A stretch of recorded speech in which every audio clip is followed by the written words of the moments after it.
Boleh panggil Tuan Zul Boleh InsyaAllah.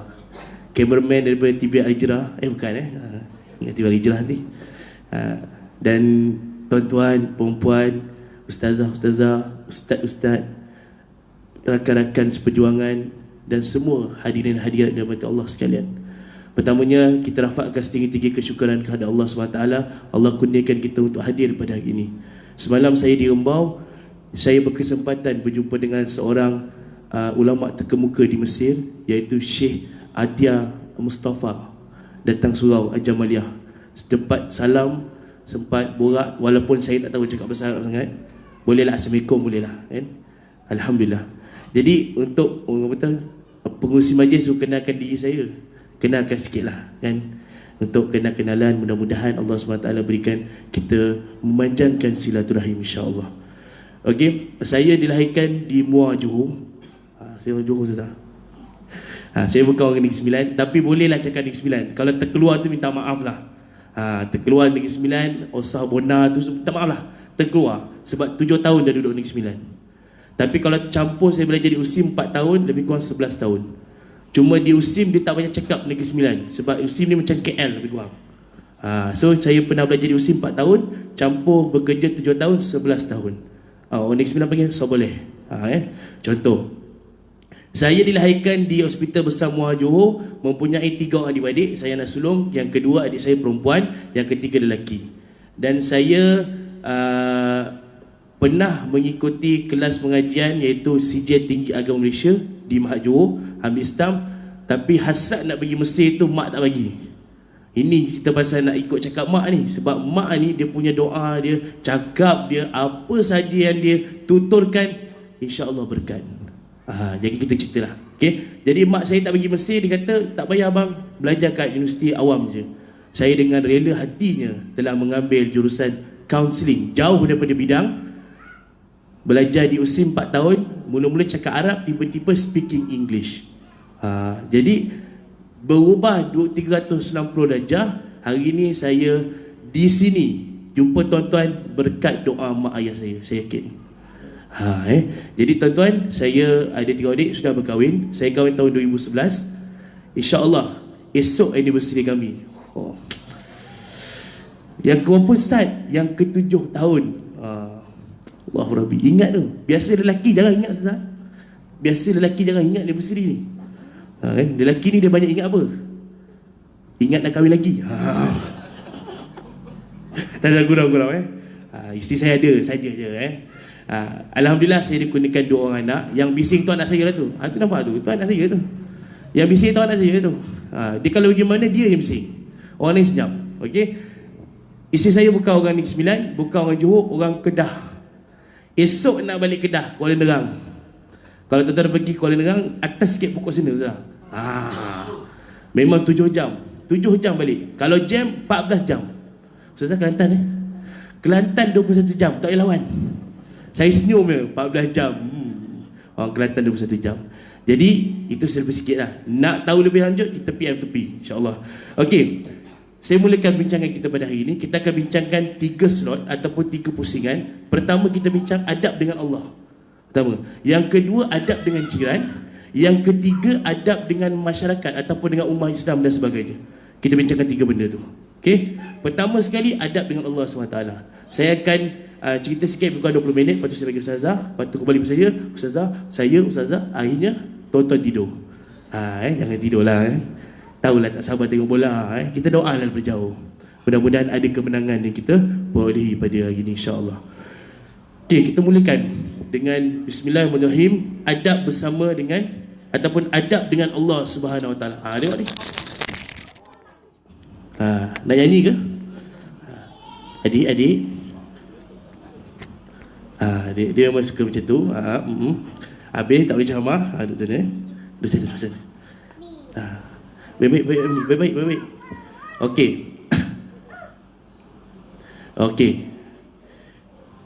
Adab dengan Allah SWT. Tuan-tuan, kita nak buat sesuatu. Hari ini Islam ajar ada adabnya. Masuk tandas ada adab. Nak mengambil air wuduk ada adabnya. Kan? Apa lagi? Kita nak tidur pun ada adab. Nabi ajar sebelum tidur, baca Fatihah, 3 kul, tiup kat tapak tangan, sapu satu badan. Ini sebut dalam hadis. Sebelum tidur pun buat benda tu. Kenapa tuan-tuan? Sebab kita dilahirkan dengan kalimah la ilaha illallah, ataupun kita dilahirkan dalam Islam. Hari ini kita tengok bayi yang baru lahir, apa perkataan pertama yang dengar di telinganya? Azan. Allahu Akbar, Allahu Akbar, Allahu Akbar. Dan azan tu pula, adakah ayah yang nak azankan anak-anak tu, dia pergi pinjam mikrofon masjid? Tak payah pinjam mikrofon, azan je. Kan? Azan, pegang azan dengan kalimah pertama Allahu Akbar, Allahu Akbar, menandakan pertama sekali yang didengari oleh telinga anak insan tadi, ayah tadi, adalah perkataan Allah. Jadi inilah adab kita dengan Allah SWT. Pertama sekali, kita kena sentiasa buat apa yang Allah suruh, tinggalkan apa yang Allah larang. Senang cerita, cintakan Allah sebenar-benarnya. Macam mana cinta Allah sebenar-benarnya? Tuan-tuan, satu hari, ni cerita dalam hadis 40, hadis kedua. Satu hari Nabi SAW sedang duduk bersama para sahabat. Sedang duduk, tiba-tiba datang seorang lelaki yang tidak dikenali. Pakaiannya cantik, rambut dia smart, datang duduk di hadapan Nabi, lutut ke lutut. Bertentangan lah, duduk. Jadi dia tanya, akhbirni anil Islam. Cakap bahasa Arab lah. Lalu Nabi terangkan Islam berdiri atas 5 perkara. Tuan-tuan tahulah. Yang pertama, mengucap 2 kalimah syahadah. Kedua, solat. Ketiga, puasa. Keempat, zakat. Kelima, menunaikan haji bagi yang mampu. Kemudian lelaki tadi kata apa? Sadaqta. Engkau benar, dia kata. Lalu sambung lagi, akhbirni anil iman. Nabi pun jawab, iman ada 6 perkara.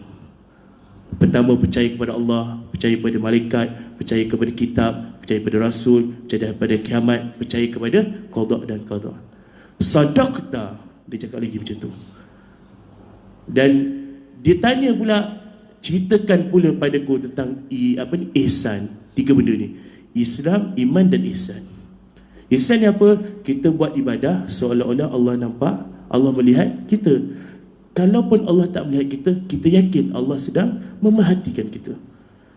Nampak tuan-tuan? 3 benda ni. Dan soalan seterusnya, bila ada lagi soalan saya tak ingat tentang kiamat, tapi saya tak ingat, tapi saya tak nak cerita tu. Cerita 3 tu, Islam, iman dan ihsan. Lelaki tu tanya pasal kiamat, lepas tu lelaki tu bangun, lelaki tu berlalu begitu saja.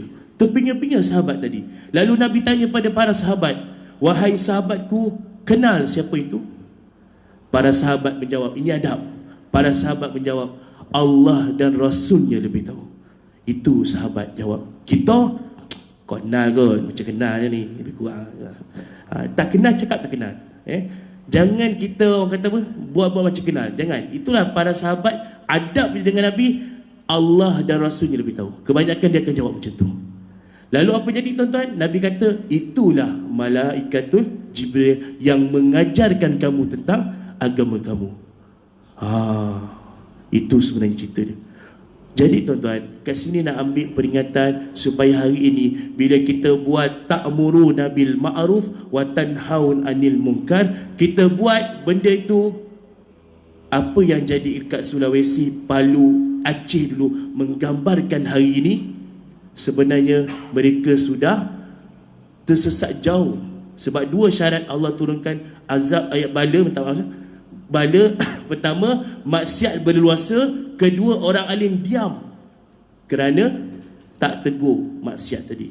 Tapi hari ini di Malaysia, alhamdulillah. Tapi bila tegur kan, kena marah pula. Saya ambil contoh P.U. Amin. Dia tegur yang baik, kena marah dia. Kesian dia. Saya kata, tak apa P.U. Amin, teruskan usaha anda. Jangan takut, kami ada belakang anda. Contoh kan, kami ada belakang anda. Hari ini tuan-tuan, apa jadi dengan anak remaja kita? Sikit-sikit TikTok, betul? Panama Dance. Apa lagi yang dia tak buat? Semua dia buat. Mana adab kita dengan Allah? Nabi sebut lama dah, 1400 tahun dulu. Nabi kata dalam satu hadis, akan datang satu hari orang Islam akan ikut orang Yahudi buat apa saja, walaupun ke lubang biawak sekalipun. Hari ini dah berlaku? Yes, dah berlaku. Apa yang budak remaja kita hari ini menterjemahkan apa yang Nabi sebut 1400 tahun dah dulu. Tuan-tuan, kita risau tengok anak hari ni. Saya kerja kaunselor tuan-tuan. Orang datang pusat kaunseling mengadu anak hilang. Macam mana kita nak kembalikan anak dia? Saya bukan tahu nak kembalikan anak orang. Tapi mak dia nangis cerita. Saya kata, tak apa makcik, InsyaAllah kita doa sama-sama. Kita angkat tangan, Ya Allah, bagilah anak makcik ni pulang, Ya Allah. Mudah-mudahan dia dapat pulang kembali, datang ke mak dia, cium tangan mak dia, Ya Allah. Sebelum mak dia pergi, Ya Allah. Kita sama-sama doa. Mak dia nangis, saya pun nangis. Sedangkan dalam sesi kaunseling tak ada nangis. Tapi kita manusia biasa kan, rasa tu kan? Jadi bila kaunseling yang kami buat tu berlandaskan apa yang kami belajar dulu, barat semua banyak barat, tapi kami tukar jadi Islamik. Jadi terkesan jiwa orang yang disentuh hatinya dengan nama Allah SWT. Tuan-tuan, hati manusia ni keras mana pun, tengok Sayyidina Umar kan? Taha ma anzalna alaikal Qur'ana litashqa. Dia dengar baca tu kan, adik dia baca, Fatimah baca, dia kata, kau baca apa ni? Masa tu belum jadi Al-Quran lagi, dia jadi suhuf, lembaran. Dia belum jadi sebuku Al-Quran lagi, dia jadi suhuf ni lembaran. Lalu dia ambil tu, dia kata, Fatimah kata, wahai abang, jangan pegang lembaran itu, engkau najis, dia kata. Kan? Dia kata najis. Lepas tu Sayyidina Umar punya garang, punya backing, punya belagak, punya hebat. Ketika itu dia jadi down, tak kuat. Tapi sebab Fatimah dalam dia ada Allah SWT, dalam diri dia ada Allah, dia jadi kuat. Walaupun abang dia sebelum tu menumbuk wajahnya, menumbuk adik iparnya sehingga berdarah. Akhirnya dipendekkan cerita, Sayyidina Umar pergi mandi. Kemudian dia kata, wahai Fatimah, tolong bawa aku jumpa Muhammad. Aku nak masuk Islam. Apa yang Fatimah bawa? Fatimah pergi jumpa Nabi SAW di rumah. Siapa tahu rumah tu? Rumah yang Nabi pergi, siapa dapat jawab boleh balik awal. Al-Arqam bin Abi Arqam. Nabi dulu dakwah mula-mula sembunyi-sembunyi. Sebab apa? Waktu tu semua orang benci Nabi, semua orang tak suka Nabi. Walaupun Nabi penduduk Mekah, betul tak? Nabi dibenci, dihina, dicaci, dimaki. Akhirnya Nabi kata tak apalah, kita dakwah sembunyi-sembunyi dulu. Lalu tuan-tuan, datanglah Sayyidina Umar. Ketika itu siapa yang sambut dia? Sayyidina Hamzah. Sayyidina Hamzah ni disebut, digelar Asadullah, singa Allah. Lalu dia kata, hei Umar, kau datang sini nak buat apa? Kalau kau datang sini, kau nak terima agama Islam, kami akan sambut kau dengan baik. Tapi kalau kau nak bunuh Muhammad, aku akan bunuh kau dengan pedangmu sendiri. Itu penghinaan bagi Sayyidina Umar. Tuan-tuan, lalu kata apa Sayyidina Umar kata? Tak, aku nak masuk Islam. Nabi kata, wahai Umar, apa yang kamu nak? Umar kata, asyhadu an la ilaha illallah wa annaka Muhammadar Rasulullah. Dua singa masuk Islam. Sebelum tu kan Nabi doa, ya Allah, Islamkan dua Umar. Satu Umar bin Hashim, satu Umar Al-Khattab. Kalau dengar Umar Al-Hashim, tuan-tuan tak kenal. Kalau Abu Jahal kenal? Kenal Abu Jahal. Dua Umar. Tapi Allah makbulkan siapa? Umar Al-Khattab. Dua singa masuk Islam. Mana Nabi pergi, Nabi telah dikawal oleh dua singa. Umpama singa kan? Bukan singa betul. Umpama singa. Sebab dia garang tuan-tuan. Dia backing tuan-tuan. Orang Negeri Sembilan panggil apa? Gedebe. Gedebe tu Kelantan. Orang Negeri Sembilan panggil apa? Bega. Kita bega. Tak, Dan pun tak tahulah. Dan bukan Sembilan kan. Kira dia garang. Hebat dia. Jadi dipendekkan cerita tuan-tuan, masuk Islam. Ketika itu, lepas itu barulah dakwah secara terang-terangan. Inilah cerita tentang adab para sahabat bersama Nabi SAW. Dan kita kena ingat, kalau kita nak solat hari ini, adab kita pakai pakaian cantik. Nak temu dengan Allah kan, jangan pakai pelikat, pakai baju ya. Tak pakai baju kan, pakai pelikat sampai sini kan, stokin pakai, baju tak pakai kan. Itu adab kita. Mana dengan Allah SWT? Kita recall kembali adab kita dengan Allah SWT. Okey, sikit lagi. Syukur bila dapat nikmat. Tuan-tuan, saya duduk dengan isteri saya jauh. 2011 saya kahwin, 2015 baru dapat duduk sekali. 4 tahun kami duduk berasing. Negeri Sembilan, Kedah. Macam-macam cara buat dah. pergi sana, pergi sini, pergi situ, pergi sini, apa semua. Lalu saya terduduk. Terduduk, kita kan biasa cakap dengan diri, betul tak? Kita duduk, kita fikir, apa lagi aku nak buat ni? Pernah tak kita cakap dengan diri kita? Selalu kan? Apa lagi aku nak buat ni? Terbuka Ustaz Don 30 minit, Ustaz Don Tiba Hijrah tu. Dia kata, tuan-tuan, dia kata, lembut dia suruh Ustaz Don satu.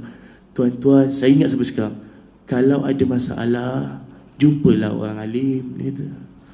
Kita macam pop, betul lah, memang betul lah. Sekali saya terus jumpa esoknya, masa tu almarhum Syekh Murtaza masih lagi ada. Saya jumpa dia, saya kata, Syekh, minta doa Syekh. Ana ni isteri jauh, semua cerita lah. Lepas tu dia doakan saya. Lepas tu jumpa Ustaz Don pula, kebetulan minta doa, sama juga dia doakan. Jumpa Ustaz yang CA tu apa? Ustaz Zahazat bukan? Ustaz yang ada tu dah tak ada dah, jarang ada sekarang ni. Ustaz CA dulu, yang CA Saka semua tu, TV9 tu. Allahu Rabbi, tengok dah lupa dah. Allahumma salli ala sayyidina Muhammad. Syarahan Syafi'i, yes, terima kasih. Ustaz Syafi'i, saya minta doa, alhamdulillah dia doakan. Lepas tu saya jumpa mufti wilayah Datuk Dr. Zulkifli Bakri, alhamdulillah. Tak sampai setahun tuan-tuan, isteri dia dapat tukar. Ini berkat doa orang alim. Kita dah tak ada daya, dah tak tahu nak buat apa dah. Sebab tu kalau kita fikir, kita angkat benda ni dengan izin Allah, betul? Kan? Semua kan, kalau kita baca balik, la haula wala quwata illa billah. Maksudnya tak ada upaya kecuali dengan izin Allah. Jadi bila kita tak ada upaya, kita dah down, kita dah duduk, ya Allah, bagi aku sesuatu untuk aku kembalikan kekuatan yang ada pada Engkau, untuk aku gerakkan diri aku ni. Jangan bagi down, jangan putus asa ya Allah, tolong ya Allah. Kita minta kepada Allah. Jadi Allah bagi, dan akhirnya saya terus mohon tukar tu, alhamdulillah dapat tukar.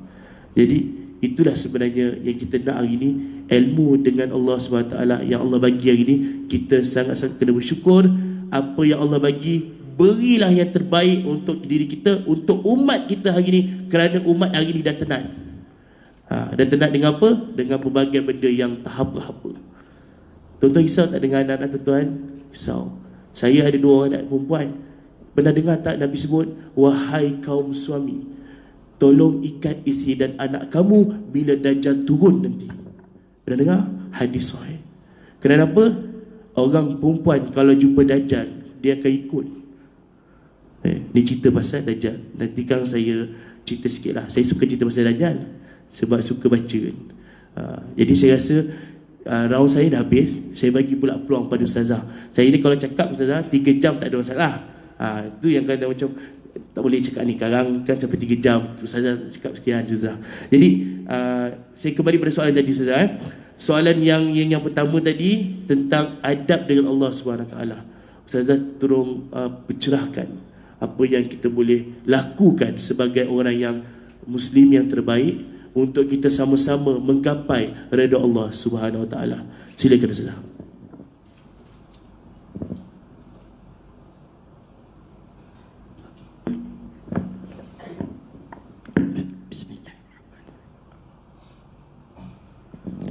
A'udzubillahi minasyaitonirrajim. Bismillahirrahmanirrahim.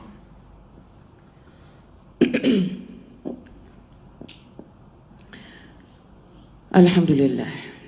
Alhamdulillahilladzi arsala rasuluna nabiyul huda Muhammad ibn Abdullah alladzi qadana ila tariqin najah wa arsyadana ila ibadatillah. Subhanaka la ilma lana illa ma 'allamtana innaka antal alimul hakim. Rabbi shrah li sadri wa yassir li amri wahlul 'uqdatam min lisani yafqahu qawli. Yassir wa la tu'assir ya karim, yassir wa la tu'assir ya karim, yassir wa la tu'assir ya karim. Terima kasih kepada rakan panel Ustaz Nizar. pemimpin-pemimpin masyarakat, ahli jangkauan kuasa surau, ibu-ibu, bapa-bapa yang dirahmati Allah, adik-adik, dengan lafaz yang mulia, Assalamualaikum warahmatullahi taala wabarakatuh. Allahu Akbar. Ustazah Nik Nur Saha binti Haji Nik Muhammad, nama diberi, asal Kelantan, pendidikan Al-Azhar 7 tahun, diploma education, Universiti Islam Antarabangsa, ibu kepada 11 orang anak, 6 putra 5 putri, dan isteri pertama kepada Tuan Haji Zamani bin Haji Ibrahim, pengetua Institut Tahfiz Al-Quran di Bumi Gemencih. Isteri pertama kepada beliau dan insya-Allah yang terakhir. Ibu-ibu serius tengok ustazah, kan dah senyum tu. Senyum dapat pahala. Tiru macam Allahyarham Datuk Haruddin Al-Hafiz. Pergi ke mana-mana senyum, Masya Allah. Kita senyum ni tuan-tuan, dia tidak akan rugi. Dia tak akan rugi. Malah seorang jaga, dia senyum kepada Ustaz Izhar. Tak? Ketika Ustaz Izhar nak masuk beli barang, sampai dia holo duit RM5 ke Ustaz Izhar sedekah, padahal dia jaga. Dengan berkat dia senyum, Ustaz Izhar pun hadiahkan pada dia 1 minyak wangi. Rupa-rupanya tak sedar, Ustaz Izhar bagi itu minyak wangi yang dia paling sayang, yang namanya Ud Malaki, harganya 1,500. InsyaAllah ibu-ibu. Sebab apa tu? Berkat senyuman. Senyuman yang ikhlas. Alhamdulillah. Jadi hari ini bertuah ustazah boleh datang ke surau kita An-Nur untuk mengupas tajuk adab.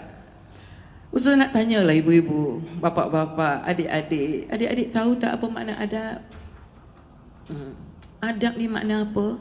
Adab ni maksudnya perilaku, akhlak, tutur kata, perbuatan yang santun, yang halus. Apabila kita berakhlak yang halus, sopan santun, budi pekerti, Masya Allah, baik di hadapan Allah, di hadapan manusia, di hadapan masyarakat, manusia akan senang dengan kita. Allah lagi senang dengan kita. Sebab itu kenapa Imam Syafi'i kata, belajarlah ilmu tasawuf. Apa tujuan belajar ilmu tasawuf? Supaya akhlak kamu menjadi halus. Belajarlah ilmu hadis, supaya kamu akan menjadi orang yang kuat membela agama kamu Islam. Belajarlah ilmu fiqh, wawasan hidup kamu akan jadi luas. Belajarlah ilmu matematik, otak kamu akan jadi pintar. Pintar sekali kata orang Jawa. Dan akhir sekali ayah-ayah, bapak-bapak, tuan-tuan dan puan-puan dirahmati Allah, adik-adik, kata Imam Syafi'i, belajarlah ilmu Al-Quran. Kamu belajar ilmu Al-Quran, Masya Allahu Akbar, nilai diri kamu akan jadi mahal. Akan jadi mahal. Hatta jenazah kita ni kalau mati, duduk di dalam alam kubur, duduk di dalam liang lahat, susah untuk dimamah ulat. Dan kalau anak-anak kita hidup dengan Al-Quran, hadam Al-Quran, berakhlak dengan akhlak Al-Quran macam Nabi Muhammad, subhanallah ibu-ibu, kalau anak kita berakhlak dengan akhlak Al-Quran, hafaz Al-Quran 30 juzuk dalam kepala, Allahu Akbar, mak dia, ibu, ayah besok kalau mati meninggalkan anak macam ni, di hari akhirat nanti Allah menyarungkan di kepala kita dengan mahkota diraja yang sinarnya lebih bersinar daripada cahaya mentari. Ini yang kita nak. Subhanallah. Apa guna anak kita dapat 11 ewan, 20 ewan, hatta 30 ewan sekalipun, kalau akhlak budi pekerti tidak ada, orang boleh pijak dengan tapak kaki. Ya, sebab itu Ustazah nak sorok di sini. Siapa dia yang Abdurrahman bin Al-Qasim? Siapa Abdurrahman bin Al-Qasim? Dia ahli fiqh. Ahli fiqh mazhab Imam Maliki dulu. Kan? Di mana yang? Di bumi Mesir. Dia mewarisi ilmu fiqh Imam Malik. Dia mengatakan aku dia kata, aku berkhidmat dengan Imam Malik bukannya setahun, 2 tahun, 3 tahun, tidak. Tetapi for a long time, dalam jangka masa yang panjang, ibu-ibu, adik-adik, berapa tahun yang 20 years, 20 tahun, 20 sana. Satu jangka masa yang cukup lama, Ustaz. Betul tak? Dalam masa 20 tahun ni, adik-adik tahu tak? 2 tahun sahaja dia belajar ilmu. Sedangkan 18 tahun lagi dia belajar apa? Belajar adab. Belajar adab. Sebab itu Imam Syafi'i apabila dia musafir mencari ilmu, dia balik daripada luar negara. Kita rindu tak anak kita? Macam mana ustazah yang ada di hadapan sekarang ni, Abrar bin Haji Zamani. Dia belajar di universiti di Urdun. Balik dah, kita rindu nak tengok wajah anak dah bertahun-tahun. Rindunya kita. Macam itulah Imam Syafi'i.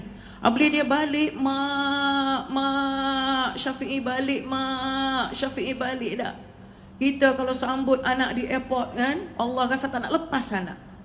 Tapi oleh kerana dulu perjalanan agak sukar, naik unta dah, masafah kan ba'idah, macam Imam Bukhari kan. Imam Bukhari 800,000 kilometer, ibu-ibu, mengendarai unta kurus, merentas padang pasir yang panas kering, semata-mata untuk mengambil hanya sepotong hadis. Imam Syafi'i bila dia balik ke rumah, mak ketuk pintu, dia terlupa nak bagi salam. Terlupa nak bagi salam. Akhir sekali mak dia kata apa kepada Imam Syafi'i? Irji' ila safarika. Kembali semula kepada permusafiran engkau ya bunayya, anakku. Sebab apa? Engkau masih lagi qillatul adab. Kau masih lagi kurang adab. Mungkin ilmu kau hebat, tetapi kita nak masuk rumah, apa dia adab yang sepatut kita utarakan?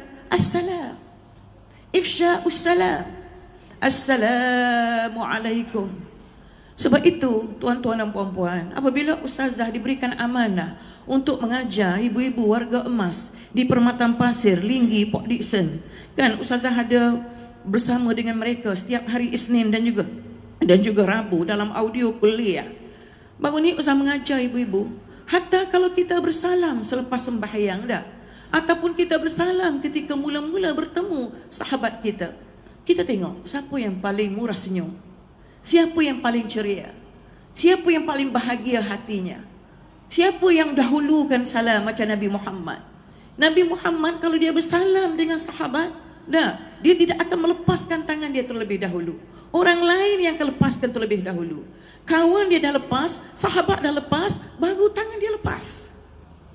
Hatta kita kalau masuk tadi, macam ustazah masuk tadi dah, Assalamualaikum.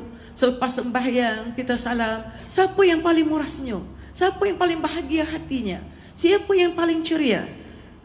Orang yang paling ceria itu datang daripada hatinya yang tulus, yang bahagia. Dia terpancar melalui raut matanya. Subhanallah, orang yang paling ceria, yang paling ikhlas, dia mendapat 99 rahmat, kasih sayang daripada Allah Subhanahu wa taala, berbanding dengan ukhti yang sebaliknya, yang masa mencuka, yang ada penyakit-penyakit hati, yang tidak senyum, yang ada hasad, yang hubbul jah, hubbud dunya, hubbul mal. Nah, ini dia 3 penyakit hati ibu-ibu yang kita takut. Kita masuk di mana bapak-bapak? Kita masuk di dalam golongan manusia yang ada 3 penyakit ini. Yang pertama hubbul mal, cinta harta. Yang kedua hubbul jah, cinta pangkat. Yang ketiga hubbu apa tadi Ustaz cakap? Hubbul mal, hubbul jah, hubbud dunya. Ini kita takut tuan-tuan dan puan-puan. Sebab itu di akhir zaman nanti umat Muhammad menerima satu penyakit yang kita panggil penyakit wahan. Apa penyakit wahan? Apabila sahabat menanya Rasulullah, apa itu penyakit wahan? Penyakit wahan ini kata Nabi, iaitulah penyakit yang hubbud dunya wa karahiyatul maut. Cinta dunia dan takutkan kepada kematian. Sebab itu dalam pepatah Arab dia menyebut ibu-ibu, innamal umam al akhlaqu ma baqiyat fa in humu zahabat akhlaquhum zahabu. Sesuatu umat itu akan dikenang orang, akan disanjung orang, akan dimuliakan orang disebabkan oleh kehalusan akhlak dan budi pekerti. Kalau akhlak dah bercelaru, adab dah tidak ada, macam mana anak sekarang? Subhanallahu akbar, hilanglah segala peradaban Islam. hancurlah umat Islam. Macam terjadi kalau kita tengok di Iraq, umat Islam dirata hidup-hidup, disepak, diterajang macam anjing kurap. Perpecahan mengundang azab, kesatuan mengundang nikmat. Itu yang dikatakan oleh pepatah Arab. Dia kata al-wahdah ni'mah wal firqah azab. Subhanallah ibu-ibu. Jadi sekarang ini kita nak bina adab, sebagaimana yang kata tadi sahabat itu tadi, maknanya siapa tadi? Abdurrahman bin Al-Qasim. Dah, pewaris ilmu fiqh yang belajar dengan Imam Malik. Maknanya 20 tahun dia mengabdikan diri belajar dengan Imam Malik. Subhanallah, 2 tahun dia mempelajari ilmu, sedangkan baki 18 tahun dia mempelajari adab. Ustazah baru ni dipilih oleh Allah Subhanahu Wa Taala untuk pergi ke Mekah mengerjakan umrah 2017. Di atas flight, Ustazah berjumpa dengan Ustaz Don Daniel, Don Biaji. Ya. Ustaz Don kan dia kan selebriti. Ya. Subhanallah. Dia nak tanya isu tentang isu masjid Qiblatain ya Ustaz dengan suami Ustazah. Bayangkanlah ibu-ibu, Ustazah duduk atas flight macam ni. Ustaz duduk atas kerusi, atas flight. Dia datang nak bertanya hukum dengan suami Ustazah, Ustaz Zamani. Dia duduk di atas lantai dengan tangan dia diletak di atas paha Ustaz. Dia kata, Ustaz, di mana saya pergi, saya akan mencari peluang kan, untuk belajar. Saya orang muda kan, yang banyak lagi kekurangan. Jadi Ustazah nak ceritanya kepada ibu-ibu, nak cerita dia tidak ada sifat ego. Kita apabila nakkan ilmu, kita kena ada sifat apa dia ibu? At-tawadhu', merendah diri kita dengan sesama manusia.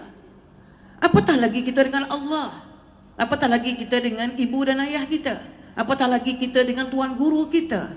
Ilmu yang menitiskan kepada kita orang yang menitiskan kepada kita ilmu. Sebab itu, kalau ibu-ibu nak checklist diri ibu-ibu, sejauh mana kita ni ada gula, kita ada alat, dia cek kat tangan kita. Macam semalam Ustaz suruh anak Ustazah cek kandungan gula dalam badan Ustazah. Anak Ustazah pun cek. Dia bukan doktor tapi dia ada ilmu tentang itu. Begitu juga hati kita.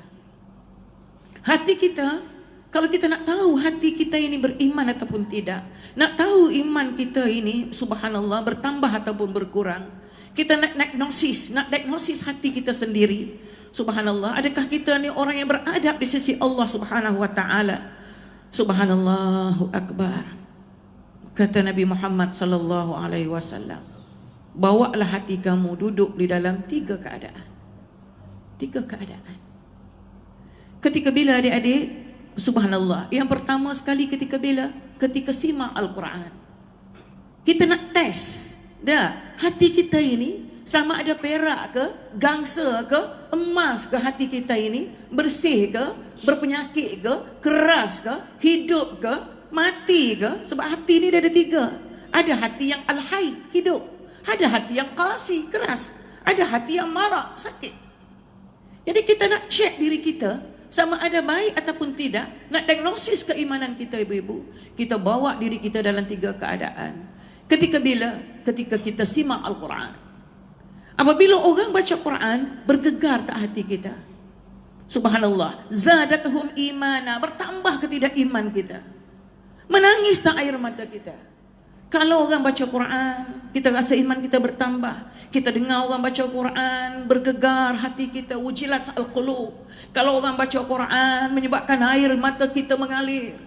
Tok Imam baca Quran ketika tarawih Ramadan, kita tak faham pun maknanya, tetapi air mata kita membasahi telekung. Sebab apa? Al-Quran tu dia ada getaran, aromaterapi yang maha hebat, terapi jiwa yang maha hebat. Ustazah tengok kawan Ustazah accounting bank, dia belajar akademik, tak tahu pun bahasa Arab, tetapi apabila dia sembahyang tarawih di sebelah Ustazah Ramadan di Masjid Jami' An-Nur, Ustazah tengok telekung dia basah, telekung Ustazah basah. Nak kata roh dengan roh bertemu kan, walaupun berlainan keturunan. Sebab apa? Getaran Al-Quran ini dibaca oleh Imam Mekah, dia ada aromaterapi ibu-ibu yang menterapikan jiwa kita. Itu yang pertama.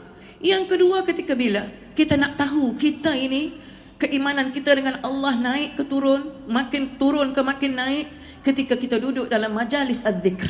Ini dipanggil majalis az-zikr. Majalis al-zikr, majlis mengingatkan kita dengan Allah Subhanahu wa taala. Kalau ibu-ibu, ayah-ayah, bapa-bapa duduk dalam majlis ilmu macam ni, dah hati ibu-ibu khusyuk, hati bapa-bapa khusyuk, sentiasa hidup ingat Tuhan, jasad duduk di taman syurga, kan? Hati pun duduk di taman syurga, itu bermakna hati yang hidup. Hati yang hidup bukan dia setakat dalam solat, malah dia di luar solat pun hati dia kena hidup. Ya, musafirlah kamu ke benua Antartika sekalipun, ke Lucknow, ke Beijing, ke Ohio, ke Bangalore, India, Karachi, tetapi subhanallah, hati kamu kena sentiasa bersama Allah. Jasad kamu ke mana kamu nak pergi? Ya Allah, go ahead, go on. Antum hurrah li wajhillah. Kamu bebas memilih kerana Allah Subhanahu wa taala. Tetapi hati kamu kena sentiasa bersama Allah. Allah akbar. Itu yang kedua, Ibu. Yang ketiga, ketika bila? Inda awqati khalawati. Ketika kita bersendirian, ketika kita bersunyi-sunyi, Ustaz, antara kita dengan Allah. Kita berdialog ketika tahajud. Kita bangun 1/3 malam. Tak ada siapa yang melihat kita kecuali Allah Subhanahu wa taala. Allah saw what you do and Allah know who you are. Sebab itu Ustazah tak bagi bapa-bapa, adik-adik lelaki sak rokok. Islam tak bagi sak rokok. Kenapa? Setiap kali kita sedut, hukum dia tu haram. Dalam kitab Al-Bayan, kalau kita sedut benda haram, walaupun sedikit, ibu-ibu, 40 hari berturut-turut, doa kita akan merdud. Sebab apa? Kita ambil benda haram. Kita ambil benda haram. Baru ni saudara Ustazah, dia sak rokok. Sakit, pergi hantar ke hospital, telefon Dr. Safari, doktor pakar jantung. Dia pun datang, masuk dalam bilik bedah operation. Jantung tersumbat dan sebagainya. Masa dia selamat dalam operation, dia balik semula ke katil, datang doktor pakar. Doktor pakar kata apa? Sekarang you dah sihat, you dah sihat. Selepas ni kalau you sakit lagi, jantung you ada problem lagi dengan tabiat rokok yang you hisap, lepas ni jumpa I dalam bilik forensik. Kata doktor tersebut. Itu baru ugutan dunia, anak-anak. Ibu-ibu, ayah-ayah, itu baru ugutan dunia. Belum lagi ancaman kita di hari kemudian. Subhanallah. Jadi sebab itu kenapa, kan? Di sini Ustaz nak tekankan kepada ibu-ibu, bapa, ayah-ayah, kita berazam. Kita berazam. Apa guna ilmu kita tinggi? Kan? Kalau kehalusan budi pekerti, akhlak anak-anak, kita tidak bina. Kita tengok macam Rasulullah, macam mana dia bina Fatimah. Fatimah tu dia akhlak dengan akhlak nubuwah, kenabian yang maha hebat. Sampailah usus unta dituang atas kepala Nabi. Siapa yang cuci? Fatimah. Macam mana Fatimah diakhlakkan oleh Nabi Muhammad? Disusukan dengan susuan Al-Quran. Hari-hari disusukan dengan susuan Al-Quran. Kalau anak kita minum susu 6 kali setiap hari, susu dogro, susu FM, susu apa sekalipun, Masya Allah, Rasulullah mensusukan Fatimah lebih kerap daripada itu lagi dengan nilai-nilai Al-Quran, dengan isi-isi Al-Quran, sehinggalah menjadikan Al-Quran itu sebagai hibur-hiburan, nyanyi-nyanyian di dalam kamus hidup dia. Ini yang Anas tanya Aisyah, ibu-ibu. Anas tanya Aisyah, ya Aisyah, kenapa berlaku gempa bumi? Maka Aisyah menjawab, gempa ini tidak akan berlaku melainkan dengan 3 perkara. Apa itu 3 perkara? Apabila arak melata, apabila zina berleluasa, dan yang ketiga, apabila anak-anak remaja hari ini dia lebih suka mendengar muzik-muzik, irama-irama dangdut, karaoke, lagu-lagu Korea, lagu-lagu barat, daripada dia mengenali tasbih, tahmid, tahlil, takbir, apatah lagi Al-Quran dan Al-Hadis. Ini yang kita nak sama-sama bina dalam keluarga sakinah. Sebab baru minggu sudah Ustazah digandingkan dengan suami di Surau Mutiara Gala dengan Ustaz Zamani di bawah tajuk keluarga yang berkat, keluarga yang sakinah. Macam mana nak lahirkan rumahku syurgaku? Macam mana ibu-ibu? Sebab itu kesalahan yang anak-anak kita buat hari ini, 1 jari kita tuding kepada anak-anak, sedangkan 4 jari lagi kita tuding kepada diri kita sendiri. Lantaran itu kenapa pepatah Arab ya Ustaz? Dia kata apa? Zinatul rijal al-adab wa zinatul mar'ah al-hayat. Aksesori cantiknya seorang lelaki itu terletak kepada adabnya. Subhanallah. Dan aksesori seorang wanita itu, kecantikan seorang wanita itu terletak kepada sifat malunya. Ustaz ingat Dr. Isfadiah, dia cerita macam mana ayahnya jodohkan dia dengan seorang lelaki yang dia tak ada berminat. Kan? Jodohnya ayah yang pilih. Jodoh suami dia yang ada hari ini. Macam mana ibu? Masa suami dia remaja, suami dia masuk dalam surau. Ini masa belum berkahwin lagi dengan Dr. Isfadiah. Suami dia bukannya ada rupa, kan? Nak banding dengan Dr. Isfadiah tu banyak jauh lah di sudut rupa. Tetapi kita bukan tengok rupa dah ustaz. Ni dah akhi. Kita pilih suami kita pilih isteri kita kerana iman. Subhanallah. Suami dia ni masa tu masih remaja, naik atas masjid. Subhanallah. Satu dukung adik, satu lagi kitab duduk di tangan. Anak remaja baru belasan tahun. Satu dukung adik, satu lagi kitab duduk di tangan. Maka ayah Dr. Isfadiah dia kata apa? Bagus budak ini. Muda-muda lagi dah cinta masjid. Macam Rasulullah cinta masjid. Balik ke rumah, jasad jadi rumah, tetapi hati meloket dekat masjid. Kan? Di sini adik sabarnya mendukung adik. Sebelah ni kita. Maknanya dia orang yang tidak membuang masa. Lalu ayah Isfadiah kata apa? Cantik jejaka ini kalau menjadi menantuku. Subhanallah, kan? Akhir sekali ni jodohkan dengan Dr. Isfadiah. Dan hari ni tengok Dr. Isfadiah dah cemerlang, boleh menyampaikan dakwah. Siapa tulang belakang di belakangnya? Suami. Orang perempuan ni dia tak akan dapat bergerak. Dia macam ombak. Sekejap pasang, sekejap surut. Kejap pasang, kejap surut. Ibu-ibu boleh datang ke masjid ni sebab apa? Ibu-ibu boleh mendengar majlis ilmu sebab apa? Ustazah boleh sampai ke sini sebab apa? Sebab tulang belakang yang paling utama di sebelah kita adalah suami kita, isteri kita. Sebab tu Ustazah terpikat satu lagu Arab. Dia kata apa? Nabi Muhammad dah.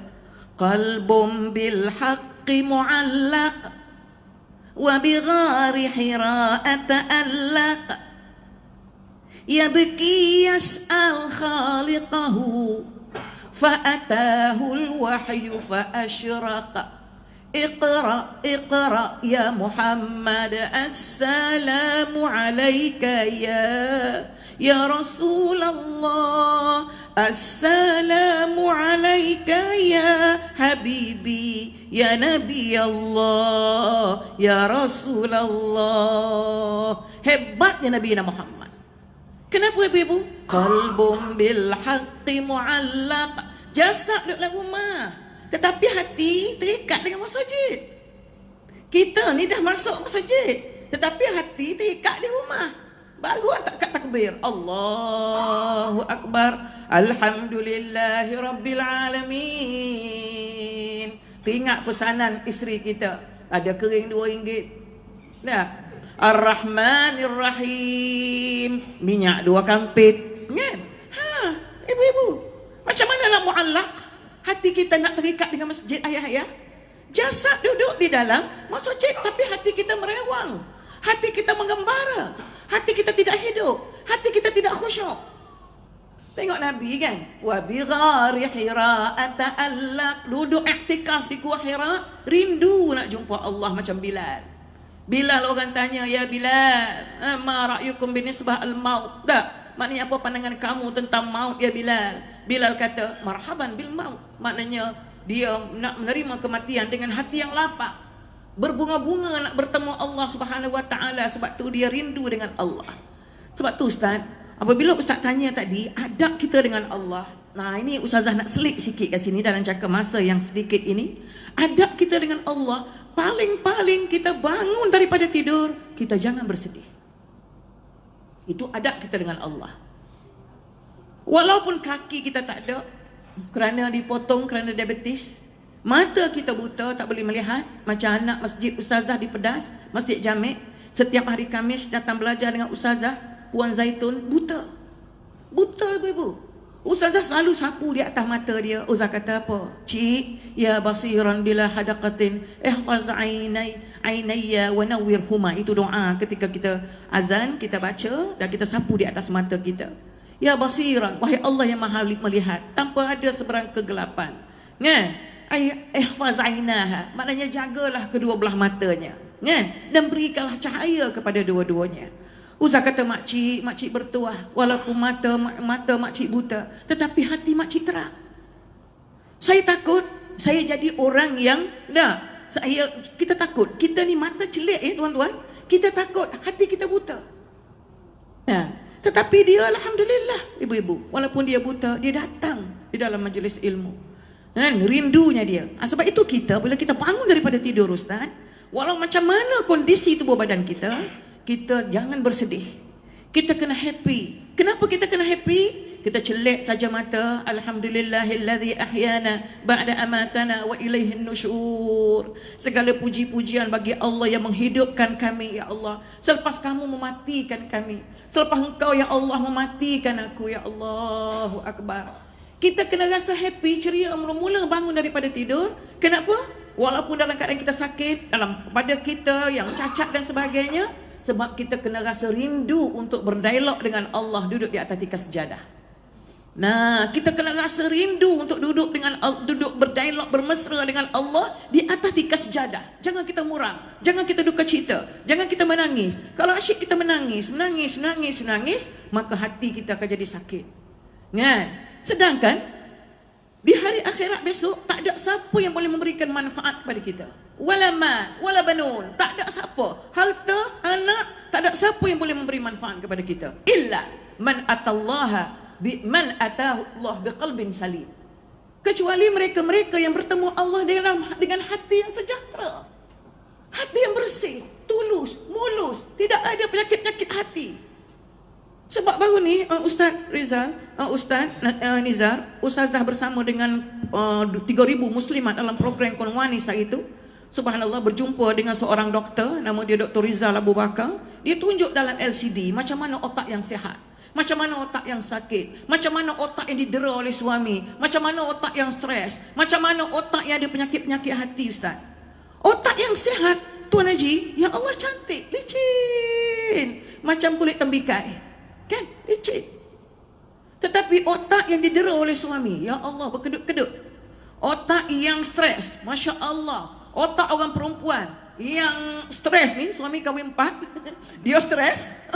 Subhanallah, bercerapah otaknya ibu-ibu. Maka apabila diterangkan satu persatu oleh Dr. Rizal, Ustazah balik daripada program Konwanis ibu-ibu, Ustazah kata, ya Allah ya Rabbi ya Karim, bagilah aku otak yang sihat. Bagilah aku jadi seorang isteri yang sentiasa bersyukur. Walaupun suami bagi duit tak cukup, jangan cepat nak mengamuk, jangan cepat nak memprotes. Jadikanlah diri kita insan yang sentiasa redha dengan pemberian suami. Sebab malanglah seorang isteri, malanglah seorang suami ya Ustaz, kalau ada isteri yang memiliki 6 sifat. Kita tengok, ada tak sifat itu pada diri kita? Yang pertama, suka mengeluh. Yang kedua, suka mengungkit. Yang ketiga, suka minta-minta. Yang keempat, suka makan seorang-seorang. Yang kelima, suka duduk depan cermin lama-lama. Ibu-ibu, pastikan jangan duduk depan cermin lama-lama. Dan yang terakhir sekali, minat suami orang. Suami kita rasa tak lawa, suami saya jongang. Dia kata, suami kau minat lagi handsome macam Shah Rukh Khan. Jangan. Apa jodoh yang Tuhan beri kepada kita, terima serebanya. Walaupun perut lebih tinggi daripada dada ke, walaupun gigi jongang ke, kalau kulit gelap ke, macam India barbar sekalipun, kita kena reda. Sebab cantik ni 2 hari je kita nak tengok cantik. Betul tak Ustaz? Lepas tu, tanggungjawab. Sebab itu ibu-ibu bangun tidur, adab kita dengan Allah, jangan kita sedih. Kita bangun, kita kena rasa rindu untuk berdialog dengan Allah di atas tikar sejadah. Ya Allah, Engkaulah yang menghidup dan mematikan aku. Ya Allah, aku hanya pemakan rezeki, Engkaulah pemberi rezeki ya Allah. Sebab itu orang Arab ibu-ibu, dia selalu tanya anak-anak, kan, ditanya apa? Mayumbitul asjara, siapa yang tumbuhkan pokok-pokok? Allah. mayunzilul amtara. Siapa yang turunkan hujan? Allah. Mayumlikul a'mara. Siapa yang genggam umur manusia? Allah. Rabbi wa rabbukum. Tengok orang Arab, kecil-kecil lagi dia ajar anak dia sebut Allah, Allah, Allah, Allah, Allah. Berbeza dengan kita. Kita anak baru lahir, baru boleh bercakap. Orang Kuala Pilah selalu sebut apa dia? Cang angguk-angguk kau teh kau rimbo. Dah, panjang janggut datuk buek tali timbo. Itu je kita ajar kepada anak kita. Tetapi kalau orang yang berilmu, dah. Siapa jadikan mama? Allah. Siapa jadikan telinga? Allah. Siapa yang menggenggam umur manusia? Allah ya mama, Rabbi wa rabbukum. La ilaha illallah. Allahu akbar. Walillahil hamdi. Sebab tu mana-mana Ustaz pergi ceramah, Ustaz selalu cakap pada anak-anak murid di Lavender Heights baru ni, 1,500 pelajar sekolah rendah. Ustaz kata, apa yang penting? Dia orang jawab apa? Kerja sama. Dia orang dah terkesan dengan Wonder Pad. Akhir sekali Ustaz ubah. Apa yang penting? Allahu akbar. Allah yang maha besar. Jaguarmu tak besar, pangkatmu tak besar. Yang besarnya adalah Allah Subhanahu Wa Taala. Jangan bersedih ketika bangun tidur, ibu-ibu. Walaupun suami tak ada, kita ibu tunggal, kita keseorangan, tak ada anak, tak ada orang nak melamar kita. Macam Ustazah balik daripada Perth 2-3 hari sudah. Ustazah balik daripada Australia. Ustazah berjumpa dengan seorang mak saleh, mak toleh perempuan, nama dia Khatijah. Dia kecokkan Islam dengan orang putih. Dia kata apa kat Ustazah, sebab homestay yang Ustazah duduk tu dia punya.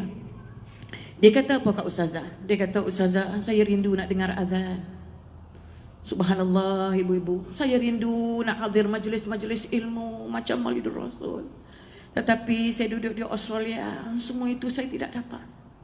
Allahu Akbar. Sedih Ustazah. Sebab itu ibu-ibu bersyukurlah dengan nikmat iman, Islam, keamanan, kelapangan, kesihatan yang Tuhan berikan kepada kita hari ini. Ustazah dulu pernah ada hipertensi.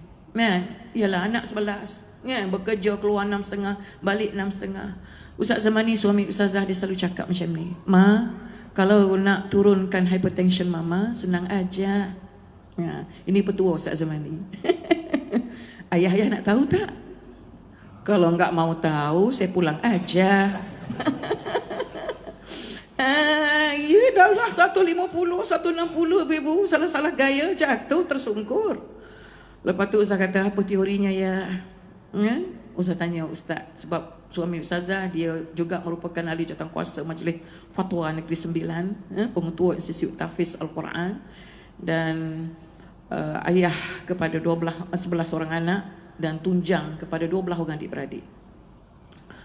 Ustaz tanya dia, apa resepi yang ayah amalkan untuk nak turunkan hypertension mama? Ustazah kata. Lalu suami Ustazah kata, apa ibu-ibu? Mama kena duduk atas tikar sejadah biar lama. Biar lama sikit. Jadi kalau kita nak duduk atas tikar sejadah dengan fatrah yang agak lama, bermakna kita kena bangun awal. Kita kena bangun awal. Kalau boleh kita isteri, kita lah orang pertama yang bangun awal. Kalau suami baru bangun pukul 5, kita kena bangun pukul 4. Kalau suami bangun pukul 4, kita kena bangun pukul berapa ibu-ibu? Pukul 3. Ini suami bangun pukul 6, kita bangun pukul 7. Memanglah berantakkanlah rumah tangga. Ustaz tengok ibu-ibu muda hari ni dah, anak tidur dia tidur dah Ustaz. Jadi bangun rumah akan jadi kacau bilau ibu-ibu. Ini pentingnya kepada pengorbanan. Sebab Khadijah dia balik sembahyang subuh, Nabi Muhammad dia balik sembahyang subuh, dia balik sembahyang maghrib isyak. Rasulullah dia selalu tidur di atas paha Khadijah. Ustaz pernah tidur atas paha isteri tak? Alhamdulillah, tidur atas paha Khadijah.